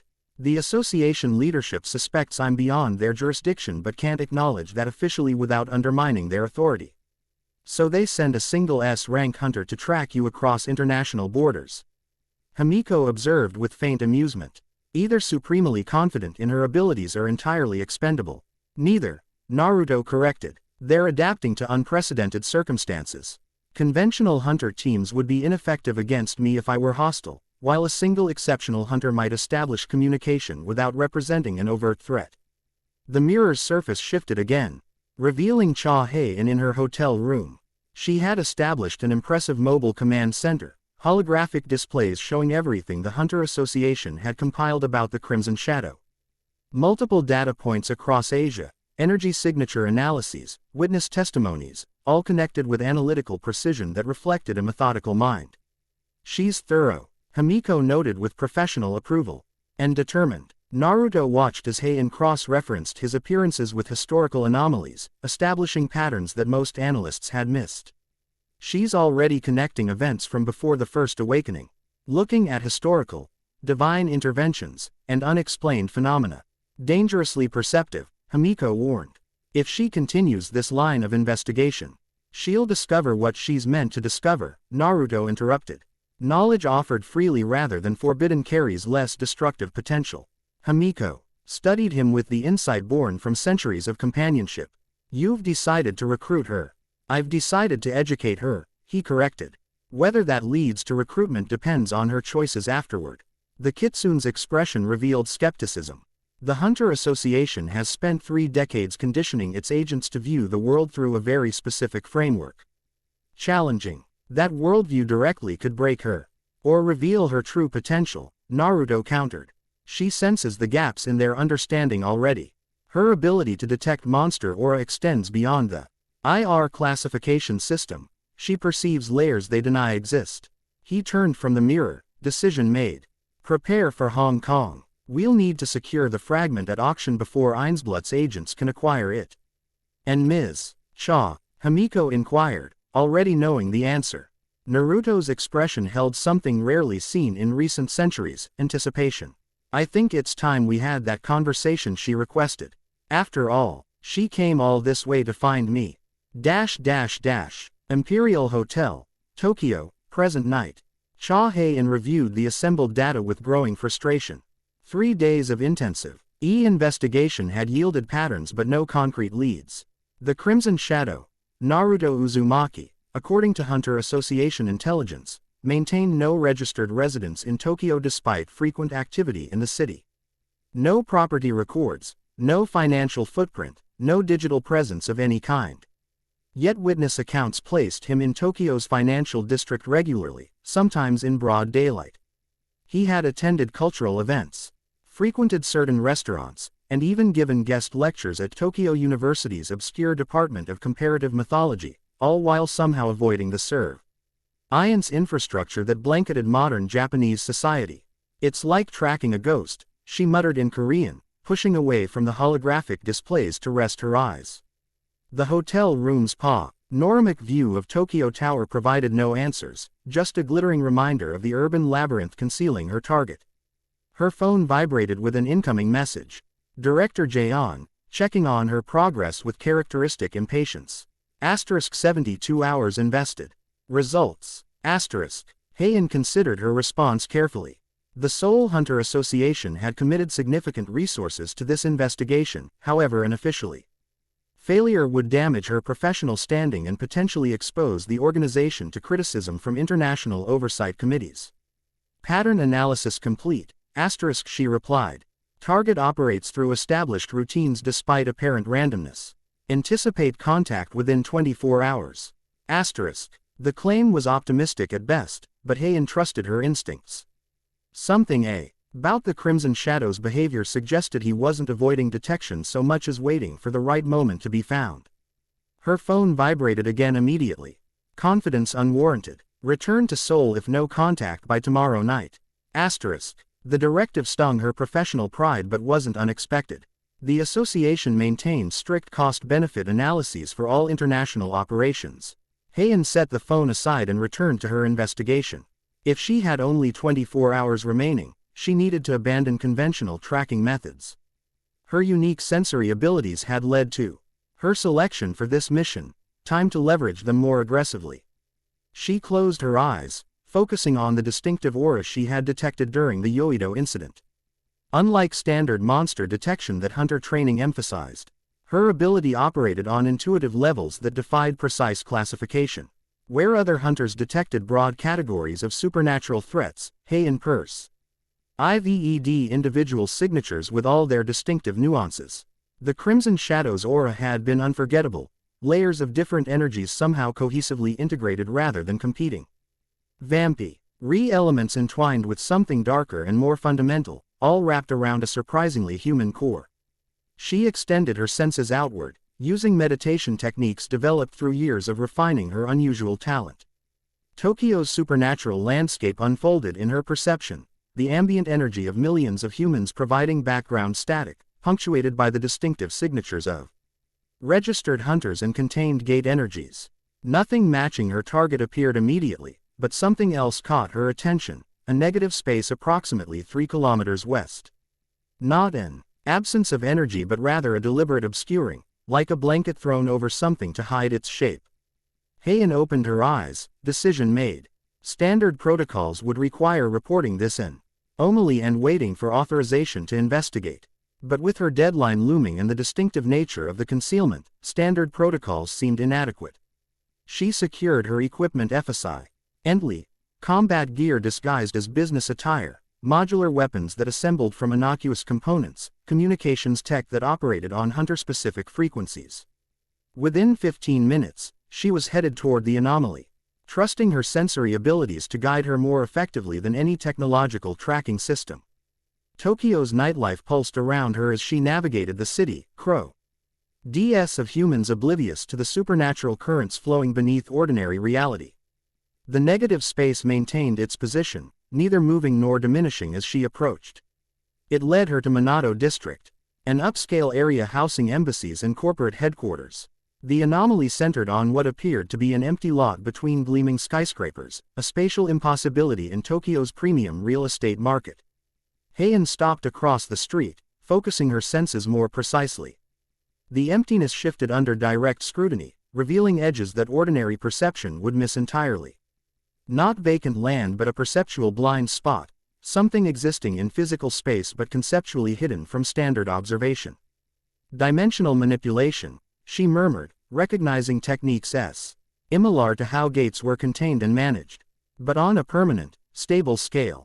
As if responding to her recognition, the blind spot rippled slightly. Within that ripple, she glimpsed something possible, traditional Japanese temple architecture existing simultaneously with modern Tokyo, occupying the same coordinates without displacement. Before she could process this apparent dimensional overlap, a familiar sensation brushed against her enhanced senses. The distinctive layered aura she had been tracking appeared behind her, manifesting without warning. Impressive, said a voice she recognized immediately. Most hunters would have been misdirected by the boundary projections. Your sensory abilities are exceptional. Hae-In turned slowly, maintaining professional composure despite the sudden appearance of her target. Naruto Uzumaki stood approximately 3 meters away, dressed not in the crimson coat from their first encounter but in traditional Japanese attire that somehow didn't appear out of place on Tokyo's modern streets. You're not as difficult to find as you think, she replied, deliberately projecting confidence rather than the startled reaction he might have expected. His slight smile suggested he recognized the tactical positioning of her statement. I'm precisely as difficult to find as I choose to be, Hunter Cha. You're here because I was curious how you would approach the search. The casual admission that he had been monitoring her investigation should have been alarming. Instead, Hae-In found herself professionally intrigued by an entity that rated so far outside standard hunter parameters. The Soul Gate, she said, moving directly to her primary objective. You claimed someone is using fragments of an artifact called the Black Moon Stone to manipulate dimensional boundaries. I need more information. Naruto studied her with eyes that held centuries of accumulated knowledge. Information freely given is rarely properly valued. What are you offering in exchange? The Hunter Association has extensive resources. That I neither need nor want, he interrupted smoothly. Try again. Hae-In reassessed her approach. Standard negotiation protocols assumed leverage the association typically possessed. Regulatory authority, access to restricted research, control of gate management infrastructure. None of these appeared relevant to the being before her. She opted for directness. What do you want? Understanding, Naruto replied, the simple answer carrying complex implications. The Hunter Association operates from a fundamentally limited framework. They believe the First Awakening 30 years ago represents the beginning of supernatural interaction with human reality. Archaeological evidence suggests earlier manifestations, Hae-In countered, but nothing on the scale or with the consistency of modern gates. Because earlier manifestations were contained by organizations and individuals who understood their responsibilities extended beyond bureaucratic documentation. Something ancient flickered in his expression. Before hunters, there were guardians. Before regulated gates, there were boundaries maintained through sacrifice and dedication. Hae-In processed this against her extensive training in hunter history and gate theory. You're suggesting an alternative historical narrative. I'm stating acts your organization has either forgotten or deliberately obscured, Naruto corrected. He gestured toward the dimensional anomaly she had detected. This sanctuary has existed for centuries in the same physical location. Yet your modern city built around it without notice. Not because it's hidden, but because human perception naturally avoids acknowledging what doesn't fit established patterns. Like you, Hae-In observed. His smile acknowledged the insightful connection. Precisely. I exist outside your classification system because I predate it entirely. The implication was simultaneously preposterous and compelling. Hunter historical records documented supernatural manifestations dating back approximately 30 years, the period following the First Awakening when dimensional gates began appearing worldwide. Any claims of earlier supernatural activity were relegated to folklore and mythology rather than official Hunter taxonomy. Yet her sensory abilities detected nothing deceptive in his statement. The layered complexity of his aura suggested an existence that transcended simple classification as human or monster. If I accept your premise, she said carefully, that STILL doesn't explain your interest in these Black Moon fragments or why you're operating independently rather than coordinating with established Hunter organizations. The fragments are pieces of an RTI fact that predates human civilization, Naruto explained. When whole, the Black Moon Stone maintained dimensional stability across connected realities. Its deliberate shattering created the current configuration of separate but occasionally intersecting dimensions, the foundation upon which your entire Hunter system unknowingly operates. He stepped closer, his movement possessing that same predatory grace she had witnessed during the gate incident. Someone is collecting these fragments with the intent to restore the original configuration, essentially resetting reality to a primordial state where boundaries between dimensions were far more permeable, allowing unrestricted access between monster realms and Earth, Hae-In concluded, immediately grasping the catastrophic implications. Among other consequences, yes. Naruto studied her reaction with evident assessment. Your Hunter Association lacks both the historical context to understand this threat and the operational flexibility to counter it effectively. Hence my independent approach. Hae-In considered his explanation against everything she had been taught. Hunter training emphasized structured responses to classified phenomena, a system that had proven effective against standard gate manifestations but struggled with unprecedented anomalies. The Yoido incident had exposed limitations in that approach, with conventional Hunter tactics proving ineffective against the blood magic controlling her colleagues. You need to provide evidence supporting these claims, she stated, professional skepticism reasserting itself. The association won't allocate resources based on unsubstantiated historical theories. I'm not seeking association resources, Naruto replied with faint amusement. I'm offering you ally an opportunity to observe evidence firsthand. Me specifically. Your sensory abilities perceive dimensional interactions that other hunters miss entirely. You detected layers in my aura that your colleagues wouldn't recognize. This suggests you possess inherent capabilities that transcend standard hunter training. The observation was uncomfortably accurate. Throughout her career, Hae-In had encountered phenomena that registered on her senses but remained undetectable to standard hunter equipment. Her ability to identify monster types and predict gate behavior through aura detection had been dismissed as intuition rather than quantifiable data until her field results proved impossible to ignore. What exactly are you proposing? She asked, professional caution warring with genuine curiosity. Naruto gestured toward the dimensional anomaly, the temple complex hidden in plain sight amid Tokyo's modern architecture. Direct observation. I'm traveling to Hong Kong tomorrow to secure another Black Moon fragment before it falls into dangerous hands. You're welcome to accompany me and witness what the association's historical archives have omitted from their records. The invitation carried obvious professional risks. Leaving Tokyo without authorization to accompany an unclassified supernatural entity across international borders violated multiple Hunter protocols. Yet the potential intelligence gain, understanding a threat apparently unknown to the association's highest levels, represented an opportunity that transcended standard operating procedures. If I refuse, she asked, testing his reaction, then you return to Seoul with incomplete information. File a report that your superiors will partially redact and ultimately archive without action, and wait for the next unusual gate manifestation to occur. His tone carried no threat, simply stating what he perceived as inevitable consequences. Meanwhile, I continue collecting fragments while Vampire Lord Ainsblood does the same.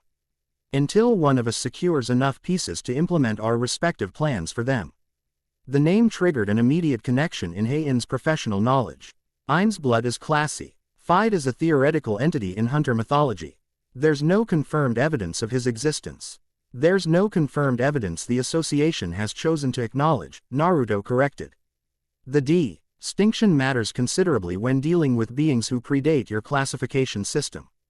He extended his hand, a surprisingly human gesture from an entity whose aura radiated such otherworldly complexity. Time constrains us both. Hunter Cha, your superiors have already decided to recall you tomorrow night. The Hong Kong auction occurs in 18 hours. Choices with limited information are rarely optimal, but sometimes necessary. Hae-In studied him with the full focus of her enhanced senses, seeking deception or manipulation in his proposal. She detected neither, only a complex being, offering direct access to information her organization either lacked or deliberately concealed. Professional duty warred with intuitive certainty. Hunter protocols existed for valid reasons, established boundaries between human society and supernatural threats. Yet those same protocols had proven inadequate during the Yoido incident, when conventional responses failed against unprecedented phenomena. Decision crystallized with characteristic precision. I'll accompany you to Hong Kong on 2 conditions. Naruto raised an eyebrow, inviting her to continue. First, I maintain complete operational autonomy. If I determine your actions threaten human safety, I'll oppose you with every resource available. Accepted, though unnecessary, he replied with that same faint smile. Human safety remains my primary concern, despite methodological differences with your association. Second, she continued, you provide complete information regarding these Black Moon fragments, their history, capabilities, current locations, and your intended purpose for them once collected. This condition prompted more careful consideration from him. I'll provide all relevant information necessary for understanding the immediate threat. Some historical contexts require graduated exposure to avoid cognitive dissonance. Hae-In recognized the implicit warning, some knowledge might challenge our fundamental understanding of reality beyond what her training had prepared her to process. The caution itself suggested a degree of consideration for her well-being that contradicted standard monster psychology. Acceptable, she decided, extending her hand to meet his offered one. When do we depart? As their hands connected, something unexpected happened.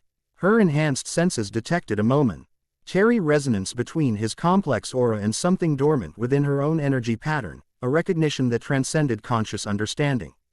The sensation lasted only microseconds but left an impression of connection rather than threat.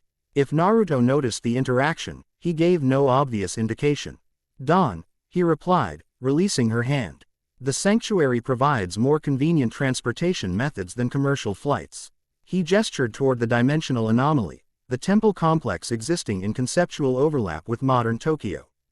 You're welcome to rest there tonight. Dimensio. Null travel can be disorienting without proper preparation. As if responding to his invitation, the perceptual blind spot shifted, revealing the true nature of what existed in that impossible space, a traditional Japanese temple complex of extraordinary beauty and evident age, existing simultaneously with the modern city yet somehow apart from it. How long has this been here? Hae-In asked, Professor. Echelonal curiosity overriding momentary disorientation. Since before Edo became Tokyo, Naruto replied.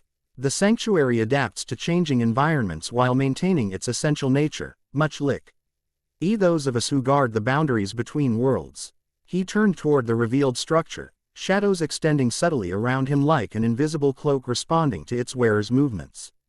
Come, there's much to prepare before Hong Kong. As Hae-In followed him toward the temple, she maintained professional alertness while acknowledging the unprecedented nature of her decision. Hunter Tri. Ning emphasized established protocols because they provided structure in a world where dimensional anomalies had rendered conventional understanding insufficient. Yet something intuitive suggested a true understanding might require stepping beyond those protocols, into knowledge that existed before the modern hunter system had established its bureaucratic framework. Whatever the Crimson Shadow truly was, vampire, shadow manipulator, or something defying conventional categorization entirely, he offered access to information the association either lacked or deliberately withheld. Information potentially critical to protecting humanity from threats beyond current hunter classification. The temple gates opened before them, revealing interior spaces that seemed larger than exterior dimensions should allow. As they crossed the threshold, Hae-In felt subtle energies washing over her, ancient protections recognizing and evaluating her presence before granting passage. She had committed to this course now. Whatever revelations awaited in Hong Kong, she would face them with the same determination that had earned her position among Seoul's elite hunters. The sanctuary doors closed behind them, temporarily sealing them in a space where modern hunter protocols held no jurisdiction, and ancient powers still maintained their vigil against threats from beyond ordinary reality. Chapter 2 and Chapter 3, The Hunter Association. Dawn spilled across Tokyo's skyline, painting glass towers in hues of amber and gold as Hae-In followed Naruto through the sanctuary's innermost gardens. Like the manicured precision of modern Japanese landscaping, these grounds embodied a wilder aesthetic, plants arranged in patterns suggesting natural growth while subtly guiding perception toward a central clearing. Stone pathways, worn smooth by centuries of use, wound between flowering trees whose species Hae-In couldn't identify despite her extensive biological training. The garden predates modern botanical classification, Naruto explained, noting her analytical gaze. Some specimens exist nowhere else on Earth, preserved from eras before humans categorized nature into tidy taxonomic systems. A massive cherry tree dominated the clearing's center, its trunk wider than seemed possible for the species. Unlike its counterparts throughout Tokyo currently bare in winter dormancy, this specimen bloomed with ethereal flowers that shifted between pink and luminous white as morning light touched them. Yggdrasil's distant cousin, Naruto said, approaching the tree with evident reverence. A dimensional anchor point connecting multiple realities through its root system. Hae-In maintained professional skepticism despite the undeniable strangeness surrounding her. Hunter training ASIZED empirical verification over mystical explanations, categorizing phenomena through measurable energy signatures rather than mythological references. You're suggesting it's sentient? She asked, maintaining distance as Naruto placed his palm against the ancient bark. Not sentient in human terms, he clarified. More aware. It exists simultaneously across connected dimensions, perceiving reality through frameworks entirely different from consciousness as you understand it. The tree's blossoms trembled despite the absence of wind, petals briefly glowing with internal luminescence. Had registered on Hae-In's enhanced senses as dimensional energy similar to gate formations but vastly more stable. The Hong Kong auction occurs at midnight, Naruto continued, tracing complex patterns against the trunk with practiced precision. Commercial travel would arrive too late, even without considering the complications your hunter credentials might create with Chinese authorities. Why? Or suggesting an alternative transportation method, Hae-In concluded, professional wariness increasing as the tree's energy signature intensified under Naruto's ministrations. His smile carried that same predatory quality she'd noted during their first encounter, the expression of something dangerous exercising restraint rather than lacking teeth. The shadow roads connect locations where dimensional boundaries naturally thin, he explained, completing whatever ritual pattern he'd been creating. Sanctuaries like this one serve as nexus points, allowing discrete passage between distant low cations without disturbing conventional spacetime. The cherry tree responded to his completed pattern, its trunk seemingly dissolving into deeper shadows than morning light should allow. Within this darkness, Hae-In perceived something impossible, a pathway extending through conceptual space rather than physical distance. This violates fundamental principles of dimensional mechanics, she observed, analytical mind struggling to reconcile the phenomenon with her extensive hunter training. Gate theory classified dimensional breaches through measurable energy expenditure and transitional physics. Yet this pathway operated with elegant efficiency that suggested entirely different underlying principles. Your association's dimensional mechanics are based on 30 years of observational data, Naruto replied. The shadow roads predate human civilization. Different principles entirely. He extended his hand, that same surprisingly human gesture from their previous encounter. It can be disorienting the first time. Physical contact helps maintain coherence during transition. Hae-In assessed her options with tactical precision. Association protocols explicitly prohibited unauthorized dimensional travel, classifying such activities as high-risk phenomena requiring multiple safety measures. Yet conventional hunter limitations seemed increasingly irrelevant when dealing with the being before her.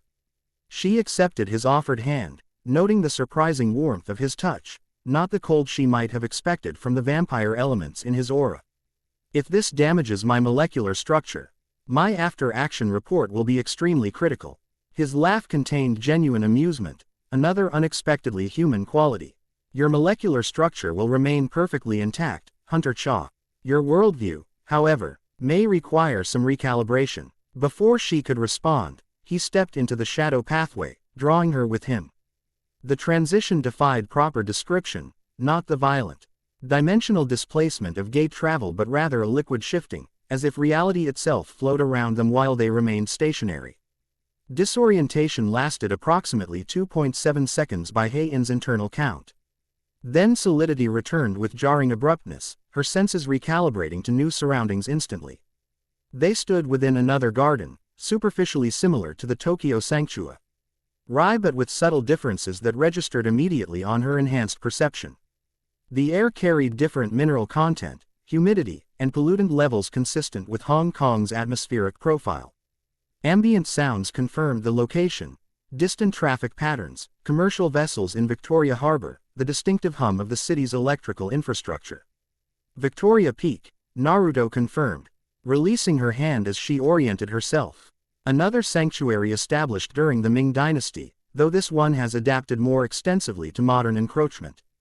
Hae-In's tactical assessment noted their position overlooking Hong Kong Island, prime real estate that should have been occupied by luxury residences rather than a hidden traditional garden. Her geolocation implant RMED their position while simultaneously registering confusion about the transit method, having detected no conventional movement. The shadow network connects all sanctuaries.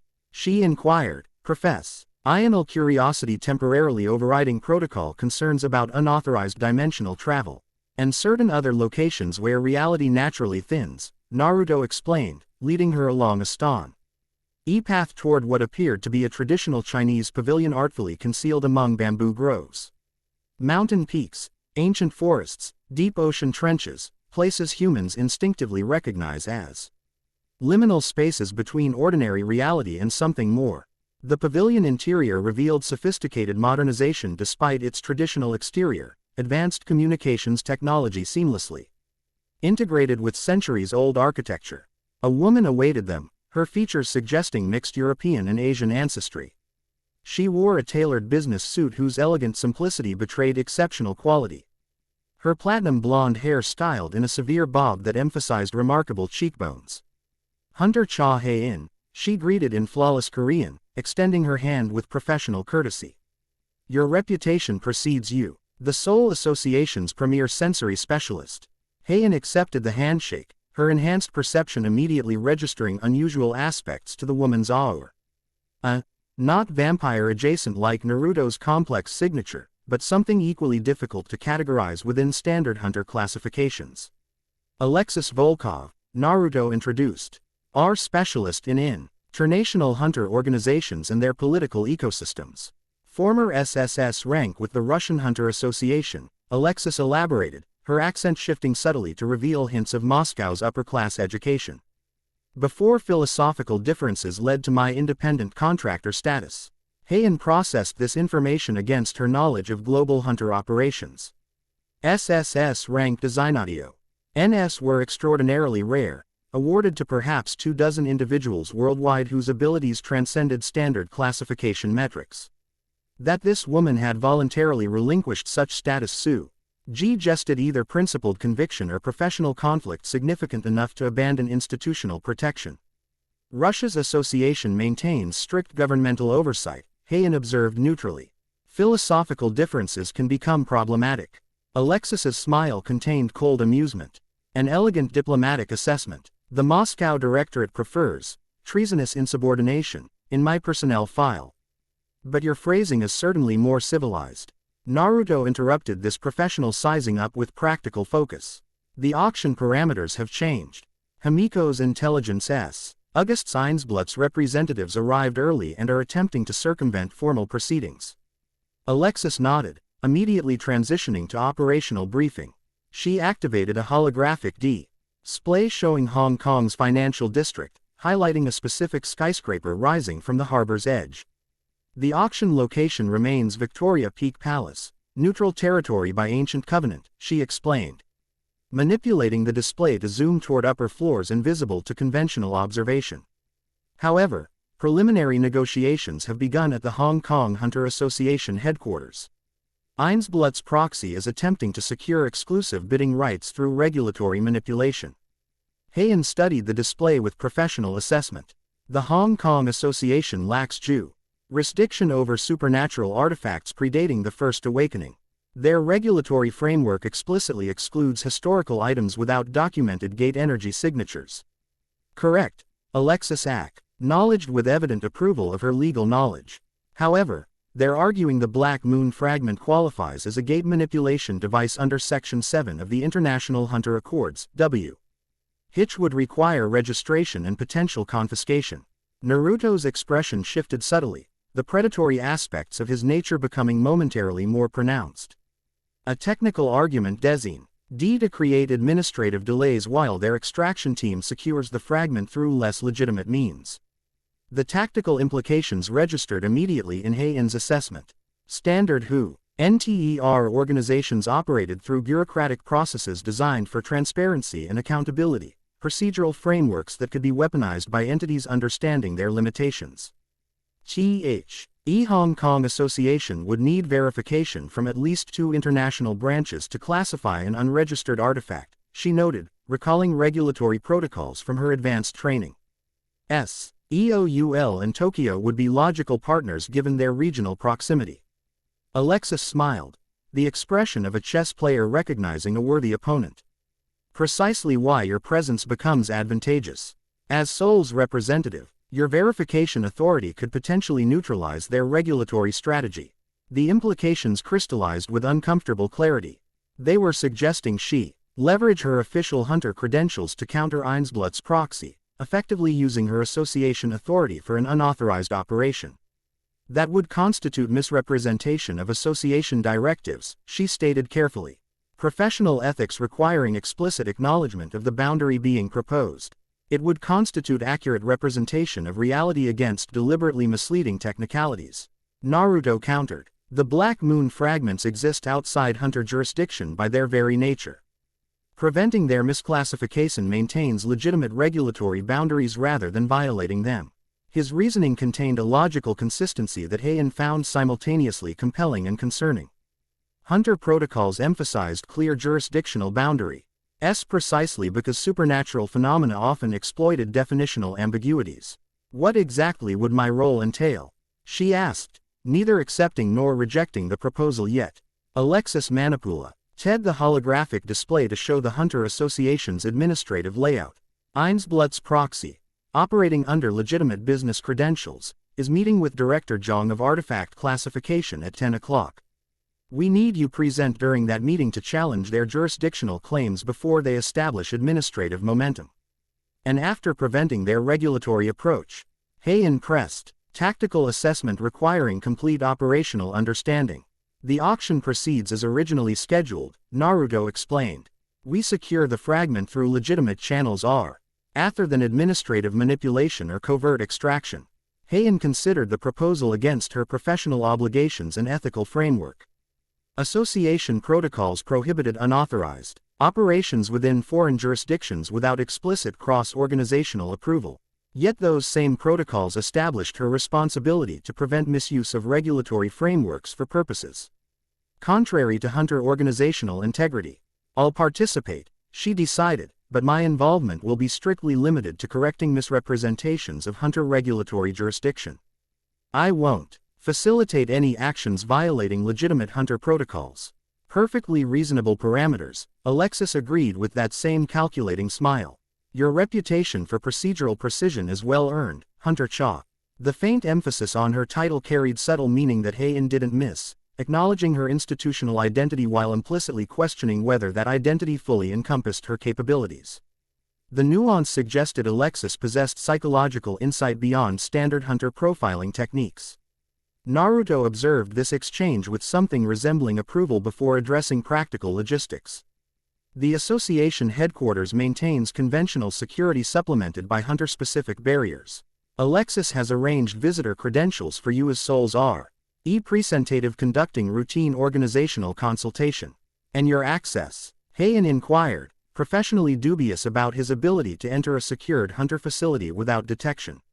His smile contained centuries of secrets. I'll be present when needed. Before she could press for specifics, Alexis interjected with operational precision. A vehicle will arrive in 20 minutes to transport you to association headquarters. I've prepared documentation consistent with standard inter-organizational consultation protocols, including digital verification codes that will withstand routine authentication. The professionalism of these preparations impressed Hae-In despite her reservations. Whatever organization Naruto and Alexis represented, if indeed they represented any formal street structure at all, clearly operated with sophisticated understanding of hunter institutional frameworks. You should change into something more aligned with Soul's administrative division, Alexis suggested, gesturing toward an adjoining room where clothing awaited. Hunter organizations maintain subtle cultural expectations regarding representative attire. The observation was accurate if uncomfortably perceptive. Soul's association emphasized conservative professional presentation that distinguished administrative personnel from field operatives, subtle signals that other hunter organizations recognized through institutional familiarity. As Hae-In moved to prepare for this impromptu operation, she maintained tactical awareness of her unusual circumstances. In less than 24 hours, she had transitioned from tracking an unclassified entity to actively collaborating with him against what appeared to be a legitimate hunter regulatory process.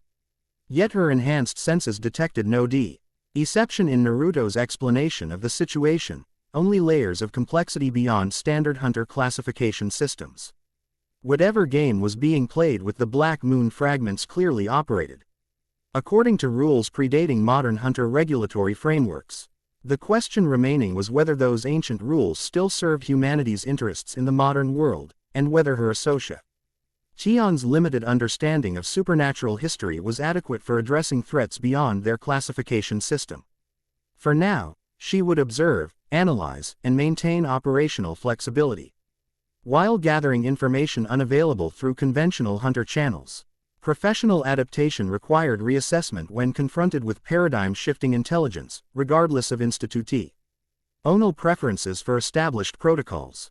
The Hong Kong Hunter Association headquarters occupied 37 floors of a gleaming financial district skyscraper, its exterior indistinguishable from neighboring corporate entities except for subtle defensive enchantments visible only to those with enhanced perception.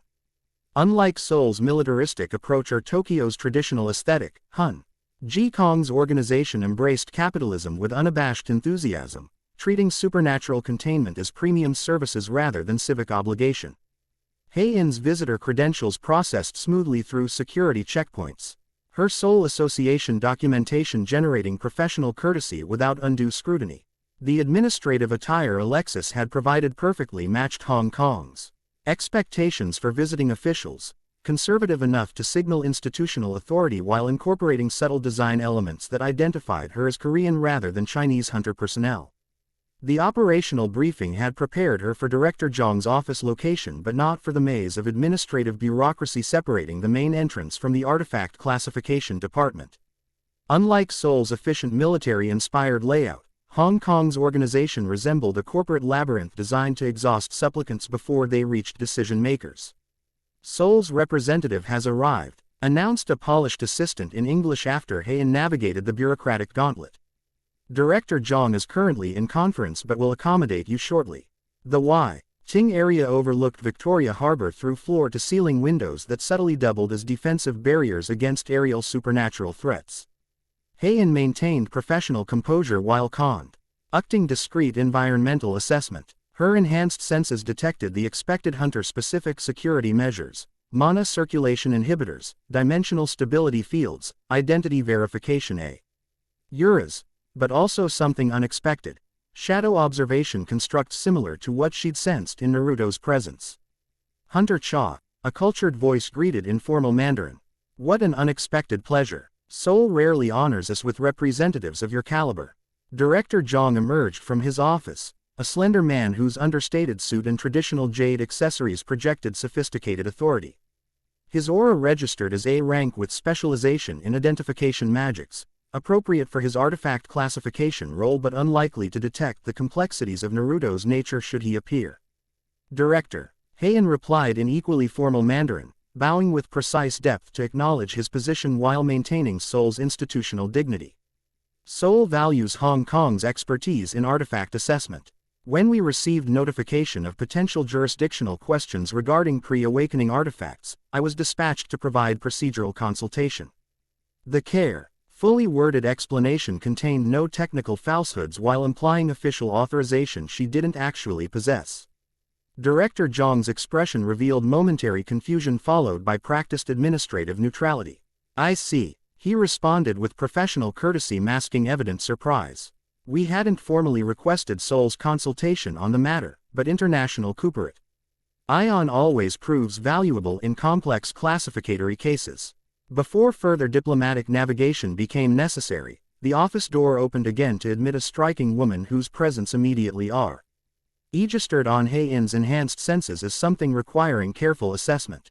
Superficially human in appearance, tall, elegantly attired in Western business fashion, with auburn hair styled in expensive simplicity, her aura contained unmistakable vampire elements carefully suppressed beneath magical containment. Ms. Rothman, Director Jong introduced with noticeable deference. May I present Hunter Cha Hae-In, Seoul Association's representative regarding the artifact classification matter. Elizabeth Rothman, clearly Einsblood's proxy based on Hae-In's operational briefing, assessed her with predatory calculation poorly disguised as professional courtesy. How fascinating. I wasn't aware Seoul had been consulted regarding private auction materials with no documented gate energy signatures. The statement contained deliberate provocation, testing Hae-In's knowledge while establishing adversarial positioning. She responded with practiced diplomatic precision. Seoul maintains ongoing consultation regarding artifact classification methodologies across Asian branches, she replied, neither confirming nor denying specific knowledge of the auction item.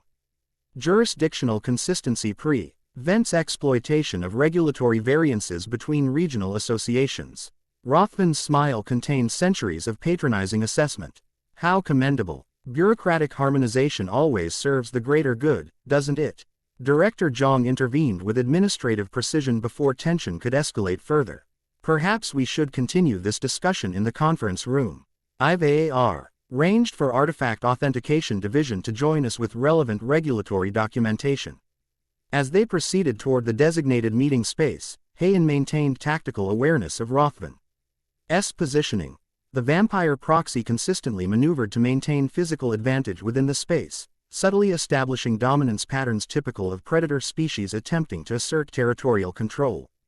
The conference room embodied Hong Kong's corporate aesthetic, cutting-edge technology seamlessly integrated with traditional Chinese design elements that subtly reinforced cultural authority. Representatives from various administrative divisions awaited them, their professional attire and carefully neutral expressions suggesting prior briefing about the contentious nature of the upcoming discussion. For clarity regarding our proceedings, Director Jong began after formal introductions concluded. We're addressing classification parameters for an artifact scheduled for private auction through Victoria Peak Palace. Ms. Rothman represents the current owner's interests, while Hunter Cha provides Seoul's regulatory perspective. Rothman activated a holographic display showing the Black Moon Fragment, an obsidian shard approximately 15 centimeters long with distinctive patterning that matched what Hae-In had glimpsed in Naruto's possession. The artifact's three-dimensional rendering revealed complex geometric patterns invisible to normal perception but clearly detectable through enhanced scanning. The item in question predates modern hunter classification systems, Rothman explained with practiced authority. However, recent energy analysis suggests properties potentially relevant to Section 7 regarding gate manipulation technologies. She manipulated the display to highlight specific energy signatures emanating from the fragment. These resonance patterns match documented frequencies associated with artificial gate stabilization. Under international accord provisions, Such items require regulatory registration regardless of historical provenance. The presentation demonstrated sophisticated understanding of hunter regulatory frameworks, technically accurate while deliberately misleading in its contextual application. Hae-In noted the calculated strategy, establishing the fragment's energy properties within hunter jurisdiction while avoiding mention of its pre-awakening origins that would exempt it from modern classification. "May I?" she requested, gesturing toward the holographic controls. When granted access, she manipulated the display to highlight different aspects of the energy signature. These harmonic patterns require contextual analysis rather than isolated frequency matching. With precise technical adjustments, she expanded He display to show comparative analysis between the fragment's energy and standard gate signatures. The resonance relationship is inverse rather than correlative, suggesting the artifact responds to dimensional energies rather than generating them. She activated Soul's classification protocols from her secured access, displaying regulatory parameters regarding reactive artifacts versus active manipulation devices. Under Section 7, Subsection 3.2, artifacts demonstrating responsive harmonic patterns without initiating dimensional manipulation fall within historical exclusion parameters rather than regulatory oversight requirements. The technical precision of her counter-argument visibly impressed the Authentication Division representatives while creating noticeable tension in Rothman's carefully maintained composure. Director Zhang studied the comparative displays with professional assessment before responding. Hunter Cha raises valid technical distinctions regarding energy classification parameters. He acknowledged diplomatically. However, Ms. Rothman's concerns about potential application for gate manipulation cannot be entirely dismissed without comprehensive testing. Rothman seized this administrative opening with practiced skill. Precisely my concern, Director. Responsible oversight requires thorough examination before allowing private transfer of items with potential dimensional implications. I propose temporary custodial holding while Authentication Division conducts complete analysis. The strategy became transparent, creating administrative delays through legitimate-seeming regulatory processes while alternative acquisition methods proceeded. Hae-In countered with equally precise institutional knowledge. Temporary custodial classification requires documented connection to existing gate phenomena, she noted, referencing specific Hong Kong regulatory codes. Without demonstrated correlative evidence, the association lacks jurisdictional authority to intercede in private transactions of historical artifacts. The bureaucratic countermove effectively blocked Rothman's administrative strategy without directly challenging her motives. Director Zhang recognized the procedural stalemate with visible reluctance, clearly preferring to maintain positive relations with both parties. Hunter Cha's procedural assessment appears technically correct, he conceded carefully. Without demonstrated gate manipulation capability, our regulatory authority remains advisory rather than interventional regarding the auction process. Before Rothman could formulate another administrative approach, the conference room lights flickered momentarily, a subtle power fluctuation that registered differently on Hae-In's enhanced senses than standard electrical instability. Something had briefly interfered with the building's defensive barriers, creating a microsecond vulnerability in the dimensional stability fields. When illumination normalized, a new essence occupied the previously empty chair at the table's end. Naruto sat with casual confidence, his appearance transformed from their earlier meeting. He now wore impeccable business attire that somehow conveyed both modern professionalism and historical authority, his features subtly altered to suggest mixed European-Asian ancestry that would register as familiar to both Eastern and Western perception. My apologies for the delayed arrival, he stated in flawless Cantonese that nonetheless carried subtle inflections suggesting ancient dialect familiarity. International consultation requires multiple perspectives for proper contextual assessment. Director Zhang blinked in momentary confusion before professional adaptability reasserted itself. I don't believe we've been introduced. Minato Namikaze. Naruto provided smoothly, presenting credentials that Hae-In instantly recognized as sophisticated forgeries despite their apparent authenticity. Tokyo Association's Historical Artifacts Division. I believe my office coordinated with yours regarding this consultation. The fabricated identity demonstrated meticulous understanding of hunter organizational psychology, Providin. Exactly enough institutional legitimacy to discourage immediate verification while creating administrative uncertainty that paralyzed direct challenge. Rothman's reaction proved most revealing. Mom. Airy predatory tension followed by calculated reassessment. Her enhanced senses clearly detected something unusual about the newcomer but seemed unable to precisely identify what made him dangerous. The micro-expressions crossing her features suggested recognition fighting against impossibility, as if identifying something that couldn't possibly be present. How fortuitous, she remarked with deadly politeness. 3 separate associations concerned with a single historical artifact. One might almost suspect coordinated interest beyond standard regulatory procedures. Naruto smiled. The Expri. Seijin simultaneously diplomatic and predatory. Historical artifacts often generate scholarly interest across organizational boundaries, Ms. Rothman, particularly those connected to pre-awakening phenomena that shaped our current understanding of dimensional mechanics. The statement contained layers of meaning that registered differently to various listeners. To Director Zhang and his administrative staff, it suggested routine academic cooperation. To Rothman, it carried unmistakable warning that her true intentions had been recognized. To Hae-In, it confirmed the artifact's significance. What hunter organizations officially acknowledged about supernatural history. Perhaps Mr. Namikaze could share Tokyo's perspective on classification parameters. Director Zhang suggested, administrative instincts seeking balanced institutional input. Tokyo's historical archives contain references to similar artifacts recovered during the Meiji Restoration, Naruto explained, manipulating He holographic display with casual expertise. Energy signatures matching this particular resonance pattern consistently demonstrate responsive rather than generative properties, confirming Hunter Chaw's technical assessment. He adjusted the display to show comparative historical data that Hae-In immediately recognized as too sophisticated for modern Hunter documentation systems despite its apparent authenticity.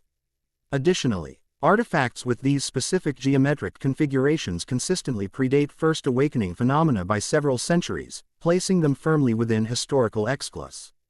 Ion categories under Section 2 of the International Accords. The presentation effectively eliminated any remaining administrative justification for association intervention without directly challenging Rothman's underlying motives.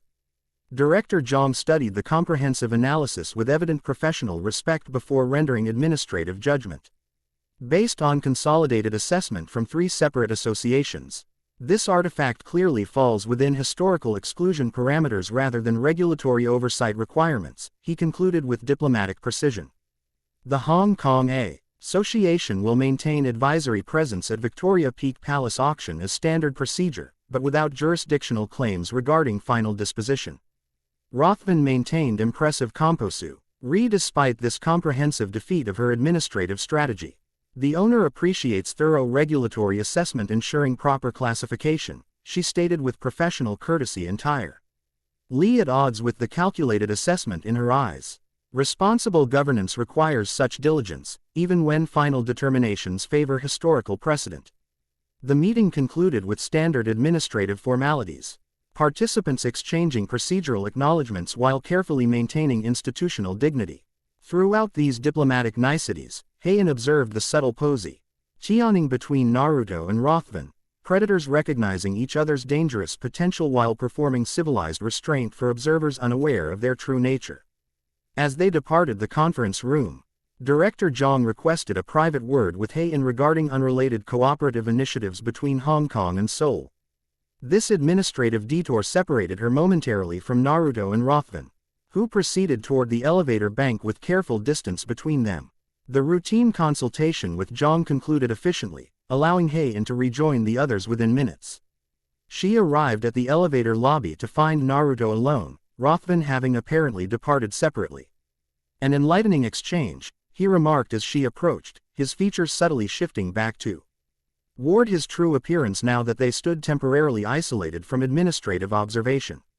Your infiltration compromised operational security, Hae-In noted with professional disapproval despite the tactical success. Hunter facilities maintain comprehensive identity verification systems specifically designed to prevent unauthorized access. His smile contained centuries of secrets. NTER security systems are designed to detect threats they understand. The association's current classification framework lacks categories for certain pre-awakening entities. Before she could press further, the elevator arrived with subtle chiming. As they entered the empty car, Naruto's expression shifted to something more serious. Rothman recognized me, he stated once the doors closed. Not my specific identity, but something about what I am registered as fundamentally wrong to her perception. She'll report the discrepancy to Ainsblood immediately, which accelerates their timeline, Hae-In concluded with tactical precision. If administrative delay failed and they've identified potential opposition, they'll proceed with alternative acquisition methods. Precisely. Naruto studied her with evident assessment. Your performance was exceptional. Few hunters could have navigated those regulatory technicalities with such precision while maintaining institutional credibility. The professional compliment carried unexpected weight coming from an entity whose existence spanned centuries. Hae-In acknowledged it with characteristic restraint. I'm trained in regulatory frameworks specifically to prevent their misuse. She replied. The association maintains clear jurisdictional boundaries for valid reasons. And when those boundaries fail to encompass threats beyond their classification system? He inquired, the question containing genuine curiosity rather than rhetorical challenge. Before she could formulate a response balancing institutional loyalty against operational realities. The elevator stopped unexpectedly several floors before the lobby. When the doors opened, Elizabeth Rothman stood waiting with 4 associates whose auras registered immediately on Hae-In's enhanced senses as vampire thralls, humans partially transformed through blood bond servitude. How convenient, Rothman remarked with deadly pleasantness. I was hoping we might continue our discussion without administrative observation. Naruto positioned himself subtly between Hae-In and the potential threat, his movement so natural it appeared coincidental rather than protective. Ms. Rothman, I thought you'd departed to update your principal on the classification outcome. Oh, I'll provide a comprehensive briefing, she assured him, entering the elevator with her associates following in practiced formation. The doors closed, isolating them together in the confined space, including the fascinating discovery that something impossibly ancient is interfering with Lord Ainsblood's legitimate business interests. The pretense of ordinary business conversation evaporated entirely, predatory intent now openly displayed in her posture and expression. The thralls moved with coordinated precision to block potential escape routes while maintaining formation around their mistress. Your blood signature is impossible, Rothman continued, studying Naruto with disturbing intensity. The ancient houses were purged centuries ago, yet you carry markers that shouldn't exist in the modern world. Perhaps your sensory apparatus requires calibration, Naruto suggested mildly, his posture relaxed despite the escalating threat. Modern vampiric bloodlines often misinterpret pre-awakening energy signatures. The deliberate provocation achieved its apparent purpose, Rothman's carefully maintained composure cracked slightly, revealing genuine uncertainty beneath calculated confidence. What are you? She demanded, aristocratic politeness abandoned for direct confrontation. Currently, Naruto's smile contained predatory amusement. An interested party preventing regulatory misrepresentation regarding historical artifacts. Nothing that should concern Lord Ainsblood, assuming his interests remain within legitimate parameters. Hae-In maintained tactical readiness while observing this exchange, her enhanced senses tracking the thralls' subtle positioning changes. Standard Hunter protocols classified vampire enthrallment as CLASS-3 hostile domination, requiring immediate countermeasures to protect affected humans. However, intervention without provocation within association headquarters would constitute protocol violation, potentially compromising their operational position. Rothman apparently reached decision regarding their confrontation, nodding almost imperceptibly to her enthralled associates. Lord Ainsblood extends formal invitation to tonight's proceedings, she stated with renewed aristocratic formality. Your evident expertise regarding the artifact would provide valuable contextual perspective during acquisition negotiations. The transparent attempt to identify their auction participation parameters while maintaining plausible deniability demonstrated sophisticated understanding of supernatural political frameworks. Naruto responded with equally calculated diplomacy. Historical artifacts always benefit from comprehensive contextual assessment. He acknowledged without confirming attendance. Proper authentication ensures appropriate valuation regardless of final disposition. As the elevator approached the lobby level, Rothman made on final observation with disturbing perception. The Hunter organization remains charmingly naive about what truly exists beyond their classification systems. One wonders how they would categorize your particular condition, should they ever develop sufficient perception to recognize it. The statement contained unmistakable threat regarding Hae-In's association connection, implying potential revelation of Naruto's nature to Hunter authorities should competition for the artifact proceed. Before either could respond, the elevator reached its destination, doors opening to the busy lobby.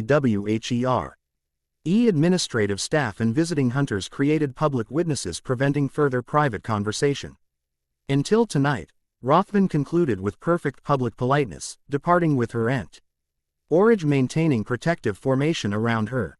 Once sufficient distance separated them from potential eavesdropping, Hae-In addressed the escalation with professional directness. She recognized something about you that violates her understanding of what should exist in the modern world.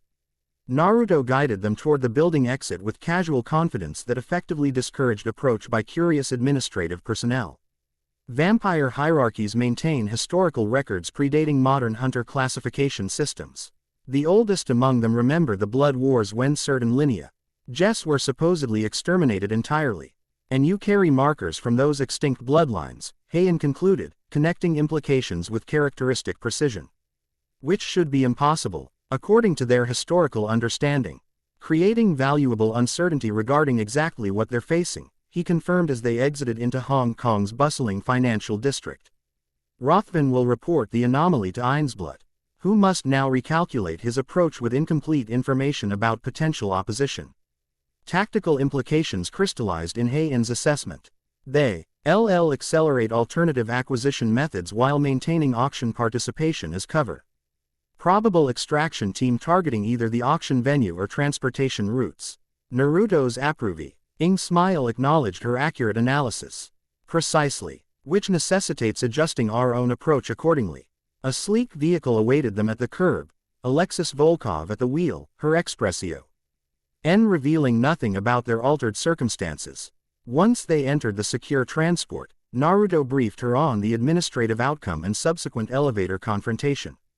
Rothman made you, Alexis noted without surprise. Inevitable given her age and bloodline connection to Ainsblood. The Northern European covens maintained better historical records than most through their isolation during the Purge. She sensed anomalies without specific identification, Naruto clarified. Enough to recognize impossible contradictions in what she perceived but insufficient for accurate classification. Alexis navigated Hong Kong's congested streets with practiced efficiency, her driving exhibiting the same calculated precision as her operational planning. The Victoria Palace security team reports increased activity around the perimeter. Probable reconnaissance for extraction planning rather than direct infiltration at this stage. And Himiko's intelligence? Naruto inquired. 3. Separate teams identified entering Hong Kong through different access points, Alexis reported. Professional extraction specialists with mixed supernatural affiliations, not exclusively vampire THRAL. LS but including other entities operating under contract. Sophisticated operations suggesting significant resources and advanced planning. Hae-In processed this information against her hunter training. Regarding supernatural criminal methodologies, multiple teams indicate simultaneous approaches rather than sequential fallback planning. They'll target both the artifact directly and any identified opposition to ensure acquisition regardless of specific resistance encountered. Alexis glanced at her through the rearview mirror with evident reassessment. Accurate tactical analysis. Your hunter training exceeds standard association parameters. Seoul maintains specialized units for supernatural trafficking intervention, Hae-In explained without elaboration, maintaining professional discretion regarding classified operational methodologies. Which explains your regulatory expertise beyond standard hunter protocols, Alexis noted with that same calculating assessment from their earlier interaction. Specialized units require comprehensive understanding of jurisdictional boundaries to operate effectively across regulatory frameworks. The observation demonstrated uncomfortable perception regarding Hae-In's professional background, identifying specialized training beyond her official designation as sensory specialist. Before this analysis could proceed further, Naruto redirected conversation toward operational planning. The auction begins at midnight. Einzblutt's extraction teams will maintain surveillance until identifying optimal intervention points.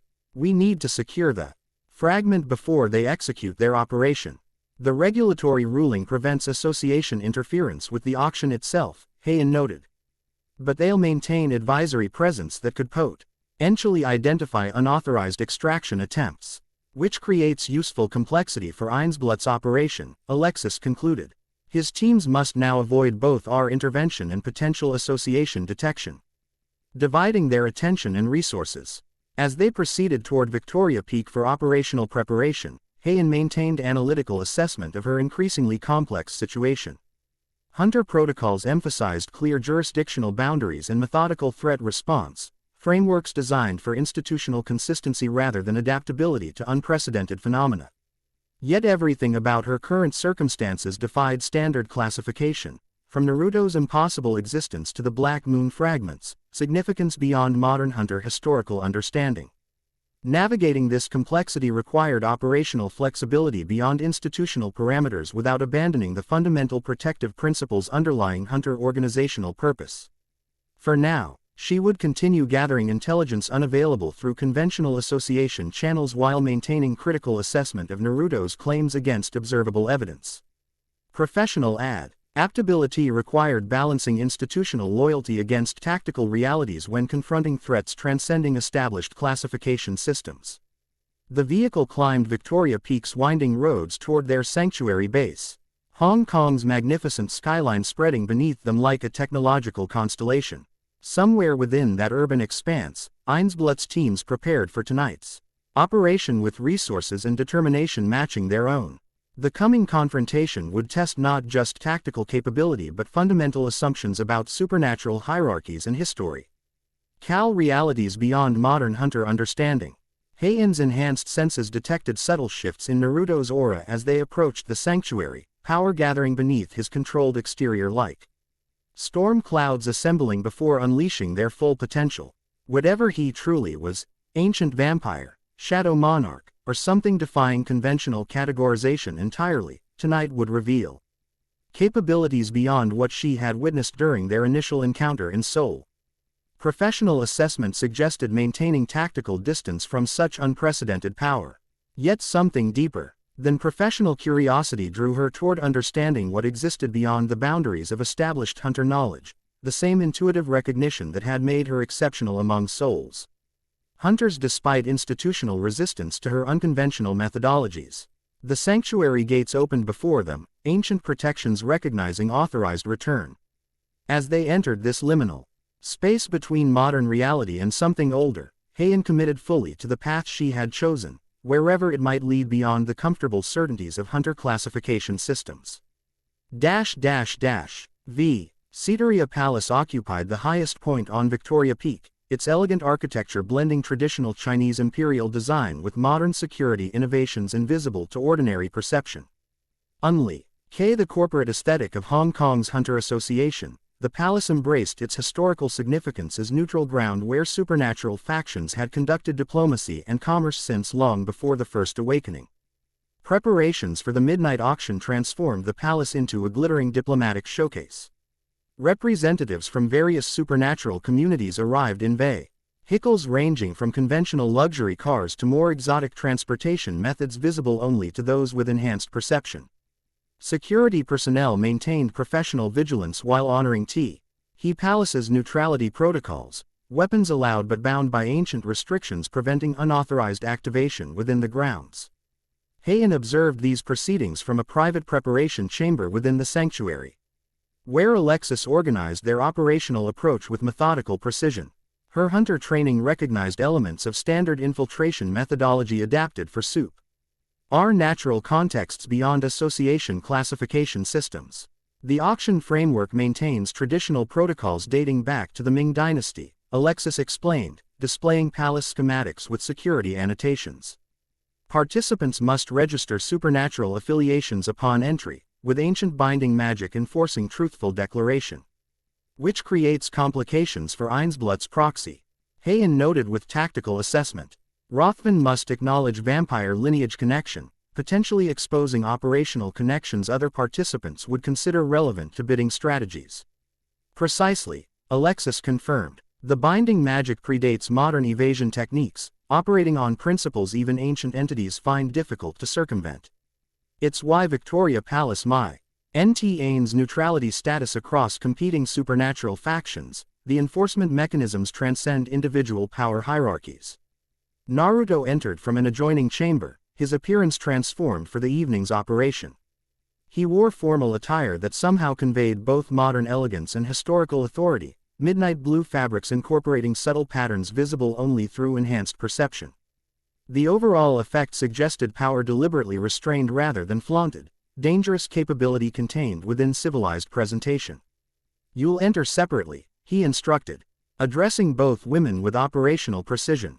Alexis under Russian independent hunter credentials, Hae-In is Seoul's official advisory representative following this morning's regulatory determination. "And your entry parameters?" Hae-In inquired, professionally concerned about identification protocols given the palace's binding magic requirements. His expression revealed nothing about potential complications. "I'll register under historical credentials the palace authorities will recognize despite their apparent anachronism." Before further operational details could be discussed, an unexpected presence manifested within their secure preparation space. Shadows gathered in the chamber's corner, coalescing into feminine form with liquid grace that defied conventional physical limitations. When the transformation completed, a woman stood before them, traditional kimono contrasting with modern surroundings, her beauty containing something timeless that registered immediately on Hae-In's enhanced senses as fundamentally different from human parameters. "Himiko," Naruto acknowledged without surprise. "I thought you were maintaining surveillance on Ainsblott's secondary teams." "Priorities have shifted," she replied, her Japanese carrying subtle inflections suggesting dialect far predating modern linguistic standardization. "Ainsblott himself has arrived in Hong Kong." The information visibly surprised even Naruto, his controlled expression momentarily revealing genuine concern. "That contradicts all intelligence regarding his operational parameters. He hasn't personally prepared at acquisition operations in over 70 years. Himiko moved with fluid grace unlike human locomotion despite her apparent physical form. His arrival pattern suggests unusual urgency. Priv. 8 aircraft to Macau followed by unconventional transportation methods to Hong Kong, deliberately circumventing standard surveillance protocols. The fragment holds greater significance than previously assessed, Alexis concluded. Immediately recalibrating operational planning, his personal involvement indicates value beyond standard collection parameters. Hae-In observed their reaction with analytical precision, noting how this development altered their tactical approach. Standard hunter threat assessment emphasized observable capabilities over hypothetical motivations, yet these experienced CED operatives clearly considered Ainsblott's personal involvement more significant than the extraction teams they had already identified. "This fragment must contain specific properties the others lack," she observed, connecting available information with logical precision. Something justifying exceptional risk despite his historical operational caution. The three supernatural entities exchange glances containing centuries of shared understanding before Naruto confirmed her assessment. "Each Black Moon fragment resonates with different dimensional frequencies," he explained. "This particular piece contains geometries specifically attuned to vampire biological patterns, potentially allowing blood magic manipulation of dimensional boundaries in ways other fragments cannot facilitate." Himiko elaborated with ancient knowledge clearly predating modern hunter classification systems. Vampire lords originally served as dimensional guardians before the blood wars corrupted their protective role into predatory dominance. Their biological structure retains capacities for boundary manipulation that modern hunters misclassify as conventional magical affinity. The information contradicted established hunter historical frameworks regarding vampire origins, suggesting entirely different evolutionary parameters than association research had documented. Hae-In maintained professional skepticism while assessing this alternative historical narrative against her observational evidence.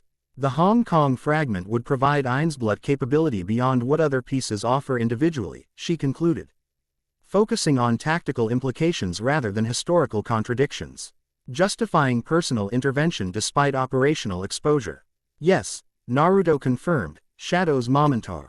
Ily deepening around him as his controlled exterior briefly revealed glimpses of power beyond ordinary perception, which necessitates adjusting our approach accordingly. Operational planning shifted to accommodate this development.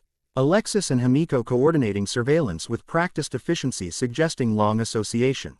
Hae-In observed their interaction with professional assessment, not in how each contributed specialized expertise within an integrated operational framework that transcended standard hunter methodologies. As preparations continued, Hae-In found herself positioned beside Naruto during momentary operational pause. The proximity allowed closer observation of his controlled power, her enhanced senses detecting complex harmonics in his aura that standard hunter classification systems lacked parameters to categorize. "You're concerned about facing Ainsblood directly," she observed with perceptive accuracy. His expression revealed measured consideration rather than alarm. Concerned isn't precisely accurate. His presence introduces variables requiring tactical reassessment. Ainsblood survived the purge of 1387 through extraordinary adaptability and strategic patience. His direct involvement indicates atypical urgency that alters operational parameters. "You've encountered him before," Hae-In concluded from subtle inflections in his response. Naruto's Smil-E contained centuries of complex history. The Northern European covens and the Shadow Monarchy maintained complex diplomatic relations before the Blood Wars fractured supernatural cooperation. Ainsblood was considered moderate among vampire nobility, until certain events catalyzed fundamental transformation in his philosophical approach. Before this historical exposition could continue, Alexis interrupted with operational urgency. "Palace security protocols have initiated.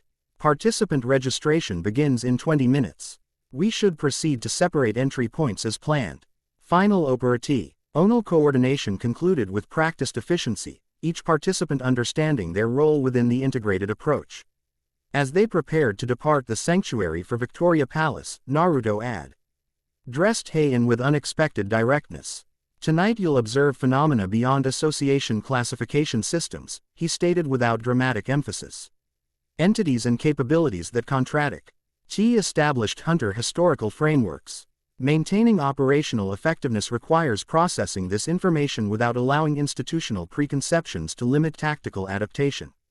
The statement contained both warning and assessment, acknowledging her professional capabilities while recognizing potential cognitive dissonance between hunter training and imminent revelations.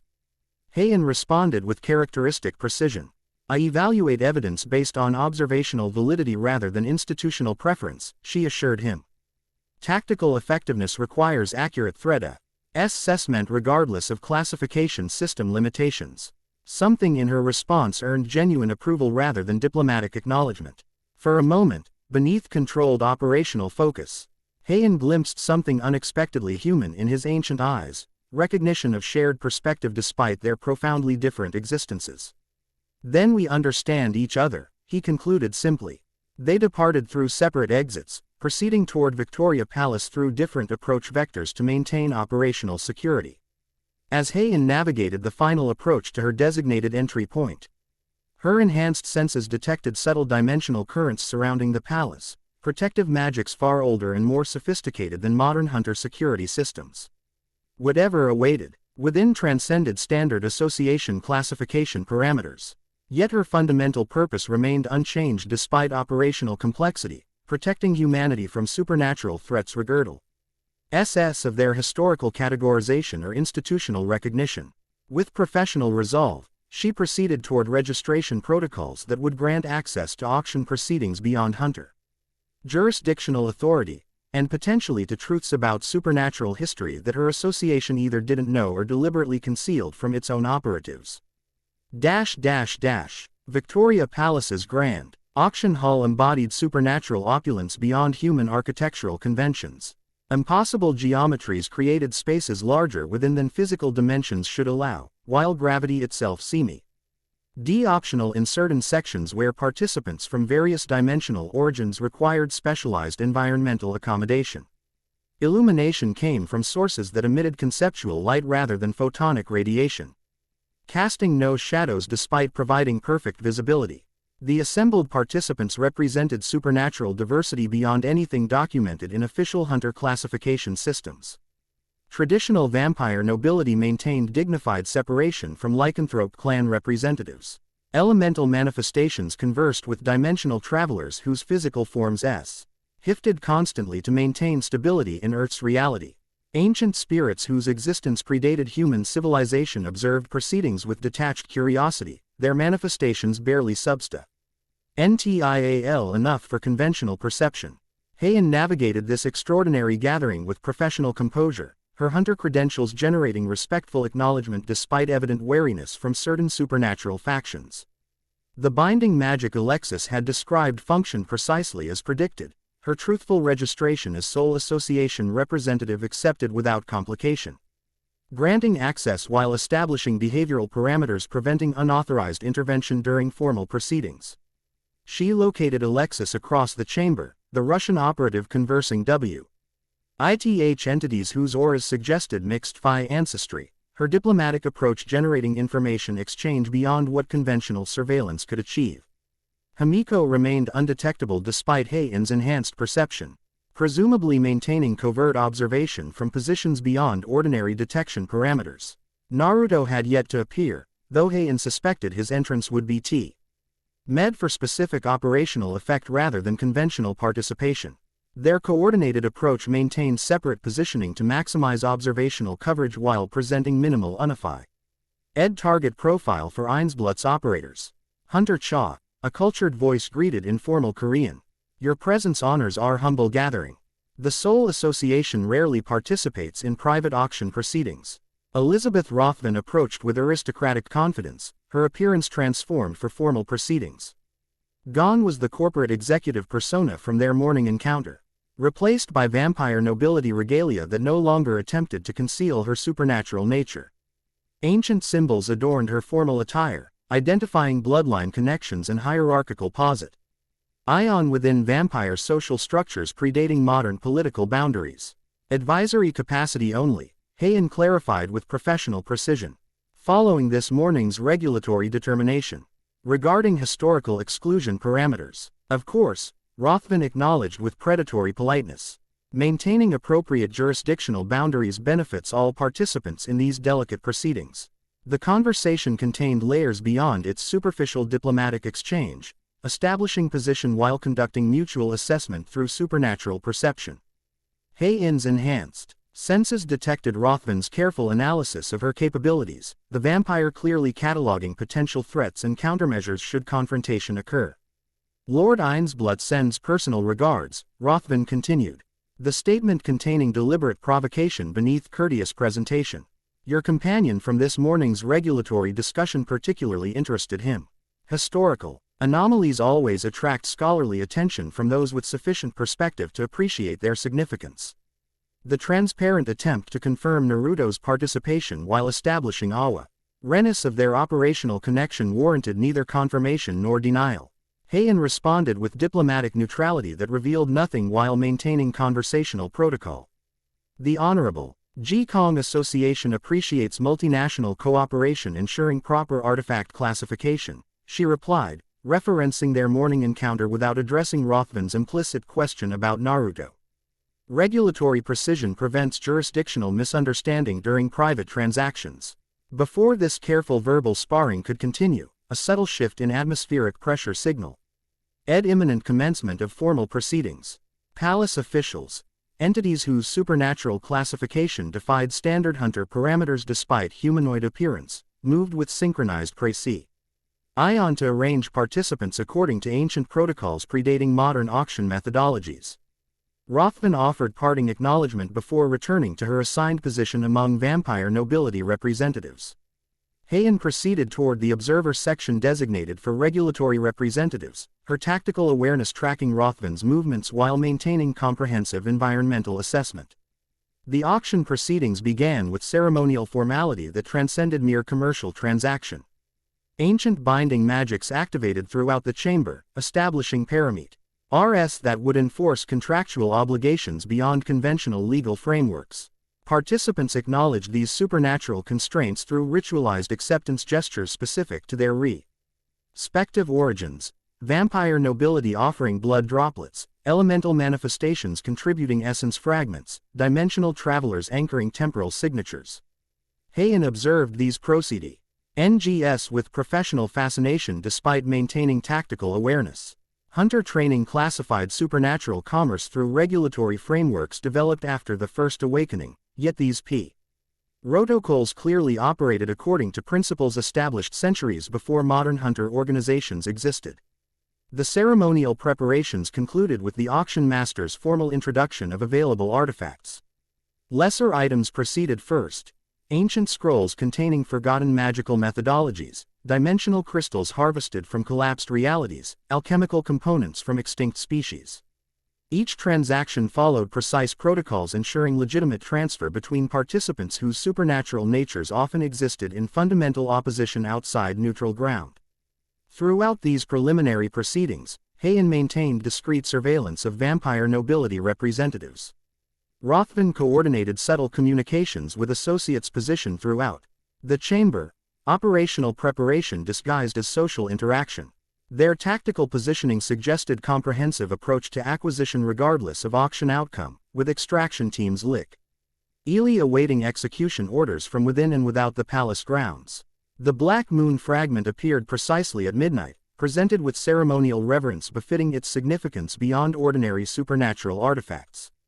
The obsidian shard floated above a cushion of pure dimensional energy, its geometric patterns shifting subtly as if responding to observers' attention.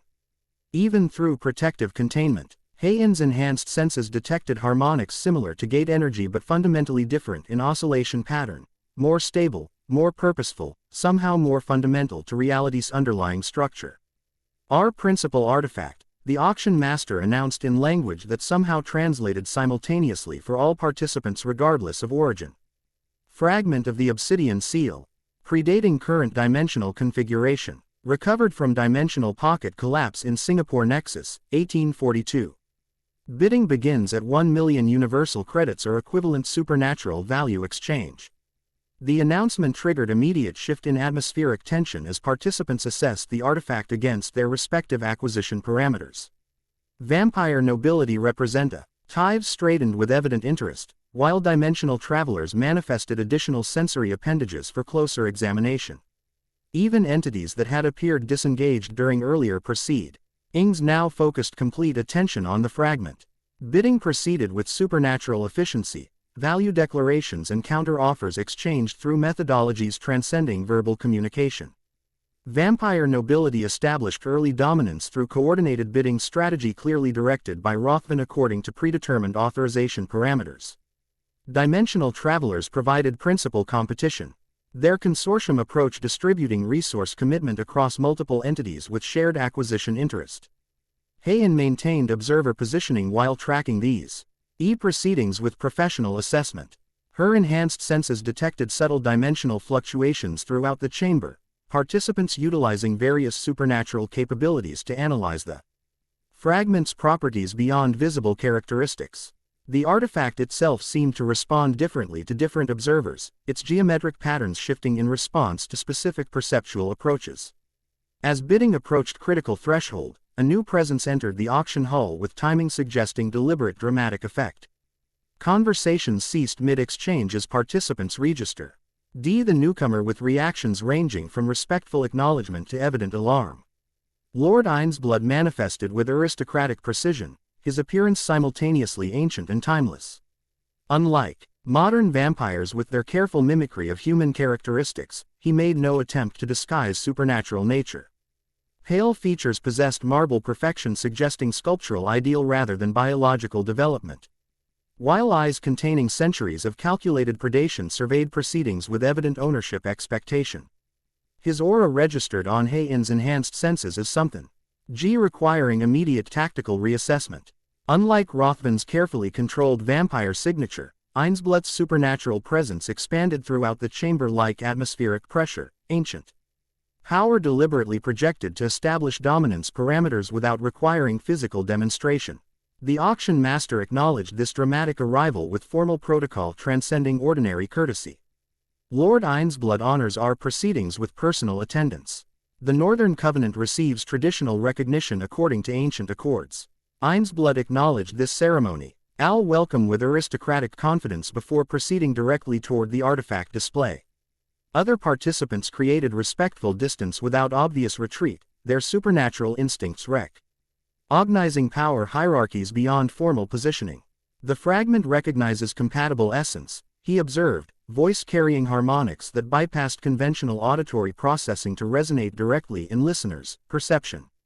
Its dimensional attunement corresponds to original configuration parameters rather than current variance limitations.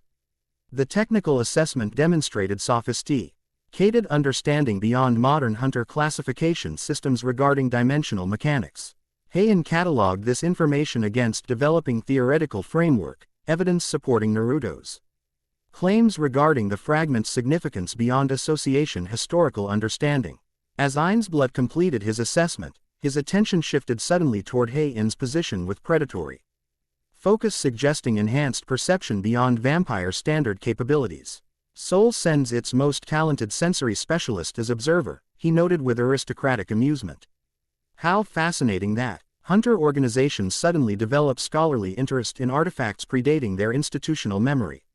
The public acknowledgement created immediate tactical complication, identifying her C capabilities while establishing awareness of her professional identity beyond general hunter representation.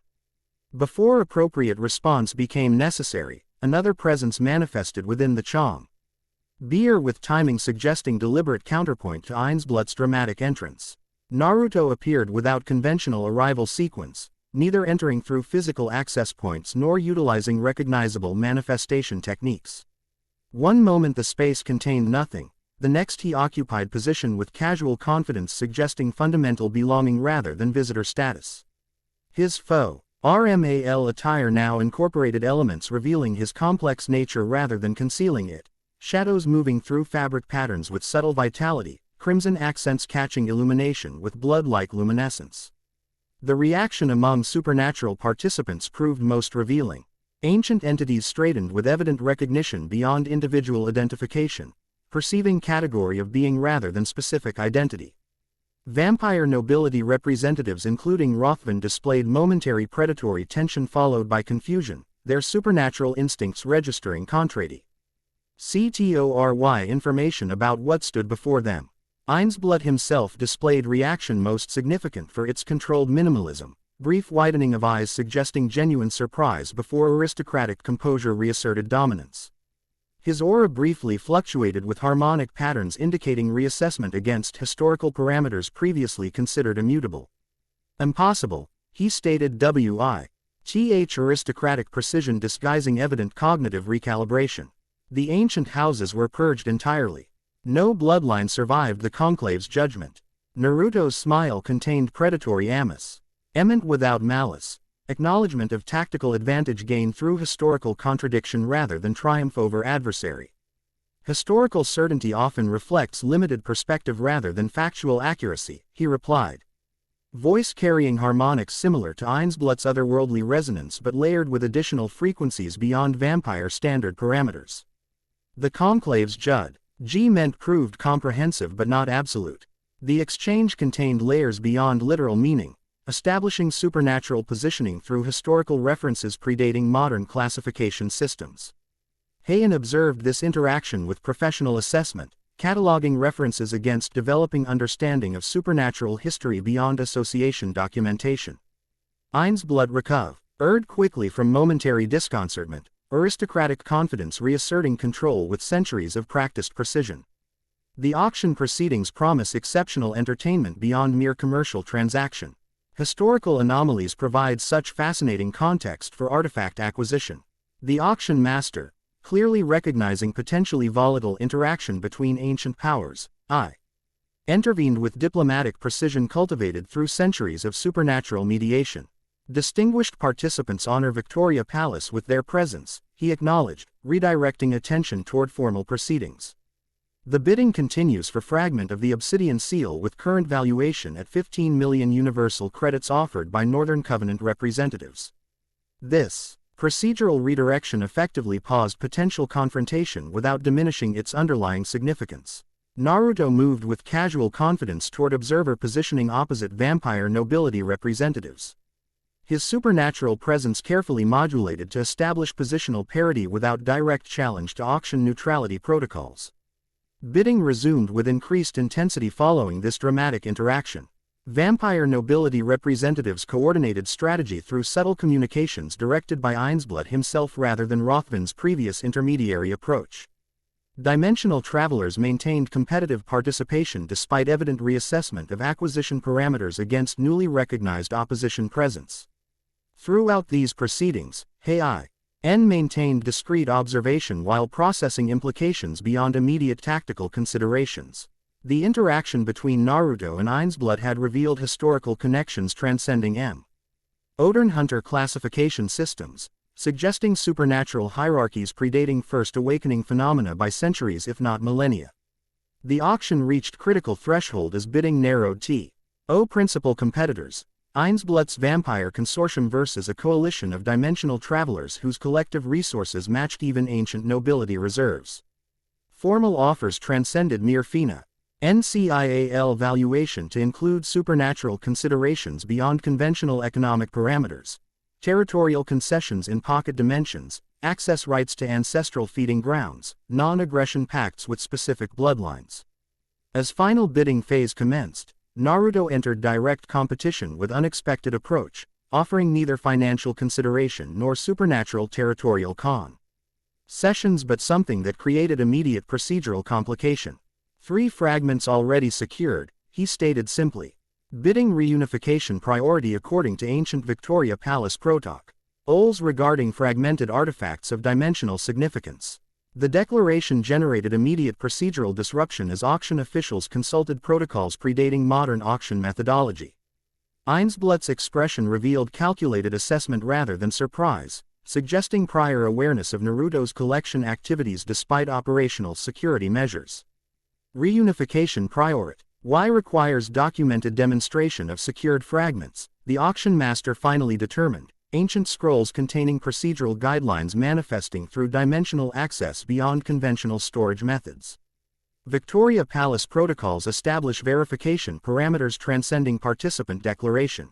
Without hesitation, Naruto manifested 3 obsidian fragments matching the auction specimen's distinctive characteristics. Unlike conventional materialization techniques, these artifacts emerged from shadow itself, darkness condensing into physical form through processes beyond standard supernatural manifestation. The fragments levitated above his palm, their geometric patterns synchronizing with the auction specimen despite physical separation. Dimensional harmonics vibe rated throughout the chamber as the artifacts recognized their separated aspects, parts of greater whole responding to proximity after centuries of isolation. Verification confirmed, the auction chair declared after comprehensive examination through supernatural means beyond conventional authentication. Reunification priority established according to ancient accords predating current procedural framework. The fragment of the obsidian seal recognizes kindred aspects and corresponding custodial claim. This determination effectively superseded conventional bidding process regardless of FINA, NCIAL or supernatural consideration offered by competing participants.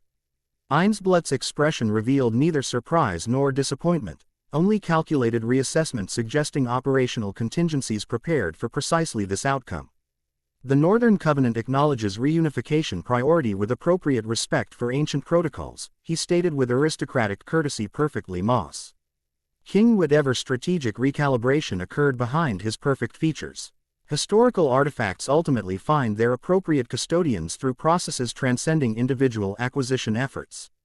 The statement contained layers beyond diplomatic acknowledgement, suggesting awareness of larger strategic context beyond immediate acquisition result. Naruto responded with equally calculated courtesy. Supernatural powers maintained in perfect balance despite potential confrontational elements. The Northern Covenant's scholarly interest honors the fragment's historical significance, he acknowledged. Matching aristocratic formality with natural precision suggesting centuries of diplomatic experience. Some artifacts carry purpose beyond individual possession, serving greater functions within dimensional architecture itself. Quote, this exchange completed formal requirements for procedural conclusion while establishing mutual recognition of underlying conflict beyond immediate auction result. The auction master facilitated transfer protocols with ceremonial precision, ancient binding magics ensuring legitimate custodial transition according to supernatural parameters transcending conventional ownership concepts.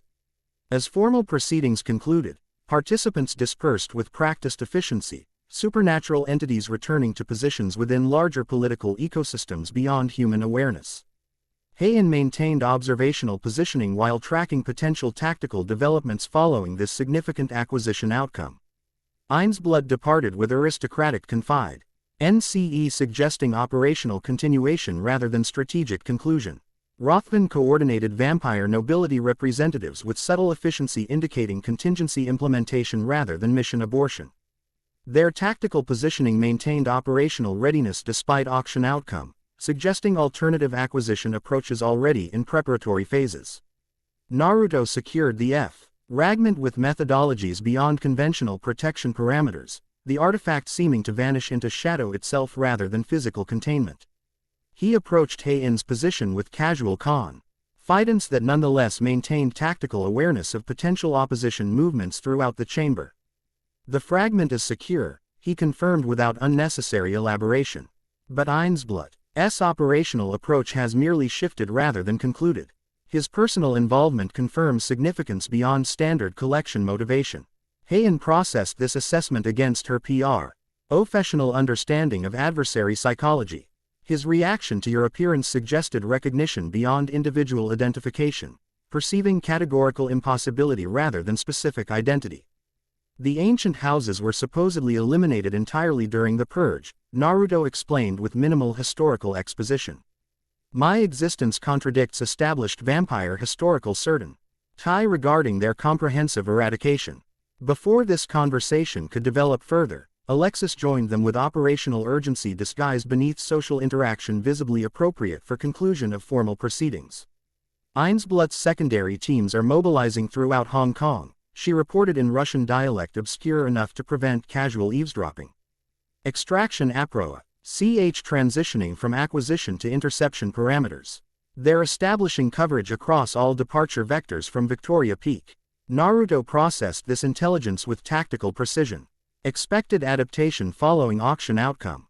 Their operational flexibility suggests comprehensive contingency planning beyond standard acquisition parameters. The fragments must be transported to Tokyo Sanctuary for proper containment, Alexis continued, operational focus remaining primary despite aristocratic observers maintaining discreet surveillance throughout the chamber. Convention. Transportation methods present unacceptable vulnerability given opposition resource deployment. The shadow roads provide secure transit, Naruto confirmed, but require appropriate entry point beyond opposition surveillance capability. Victoria Palace maintains neutrality protocols preventing direct dimensional access within formal grounds. Hae-In's tactical assessment identified Operation solution with characteristic precision. The Hong Kong Association headquarters maintains dimensional stability fields as standard security measure. Those same fields could provide concealment for shadow road access point beyond conventional surveillance detection. Naruto and Alexis both regarded her with professional reassessment, clearly recognizing tactical insight transcending standard hunter methodology. The suggestion demonstrated understanding beyond her association training, applying observed supernatural mechanics to operational planning with innovative application. Precisely correct, Naruto acknowledged. Association stability fields would effectively mask shadow road access signatures from vampire detection capabilities. Their dimensional monitoring focuses on gate format, ion patterns rather than shadow network fluctuations. Operational planning proceeded with efficient precision, roles established according to tactical requirements rather than hierarchical positioning. Alexis would coordinate with Himiko regarding opposition surveillance, establishing distraction vectors drawing attention from their actual extraction route. Naruto would transport the fragments to her shadow network once appropriate access point was established. Hae-In would facilitate association access leveraging her official credentials while maintaining plausible operational parameters. As they prepared to implement this coordinated approach, Hae-In maintained professional assessment of her evolving circumstances. Within 24 hours, she had progressed from tracking an unclassified entity to actively participating in supernatural operations beyond association jurisdictional understanding. Each development revealed additional layers to reality-transcending Hunter Classifica. Hae-In systems, suggesting historical frameworks fundamentally incomplete rather than merely limited. The Black Moon fragments clearly represented significance beyond modern Hunter understanding of dimensional mechanics. Naruto's existence contradicted established supernatural historical certainties regarding vampire evolutionary lineages. Ainsblutt's operational approach demonstrated motivations beyond conventional acquisition parameters, suggesting strategic objectives with implications transcending individual artifacts. As they departed Victoria Palace through separate vectors according to operational security protocols, Hae-In committed to comprehensive assessment of these revelations against observable evidence rather than institutional preconceptions. Her fundamental purpose remained protection of humanity from supernatural threats, but effective execution required understanding beyond association classification limitations. Whatever truths existed beyond modern Hunter historical frameworks, she would evaluate them according to observable validity rather than institutional preference. Professional effectiveness demanded nothing less when confronting threats transcending established classification systems. Chapter 3 End. The End. I hope you enjoyed this episode. Remember to subscribe and like this video. See you in the next video.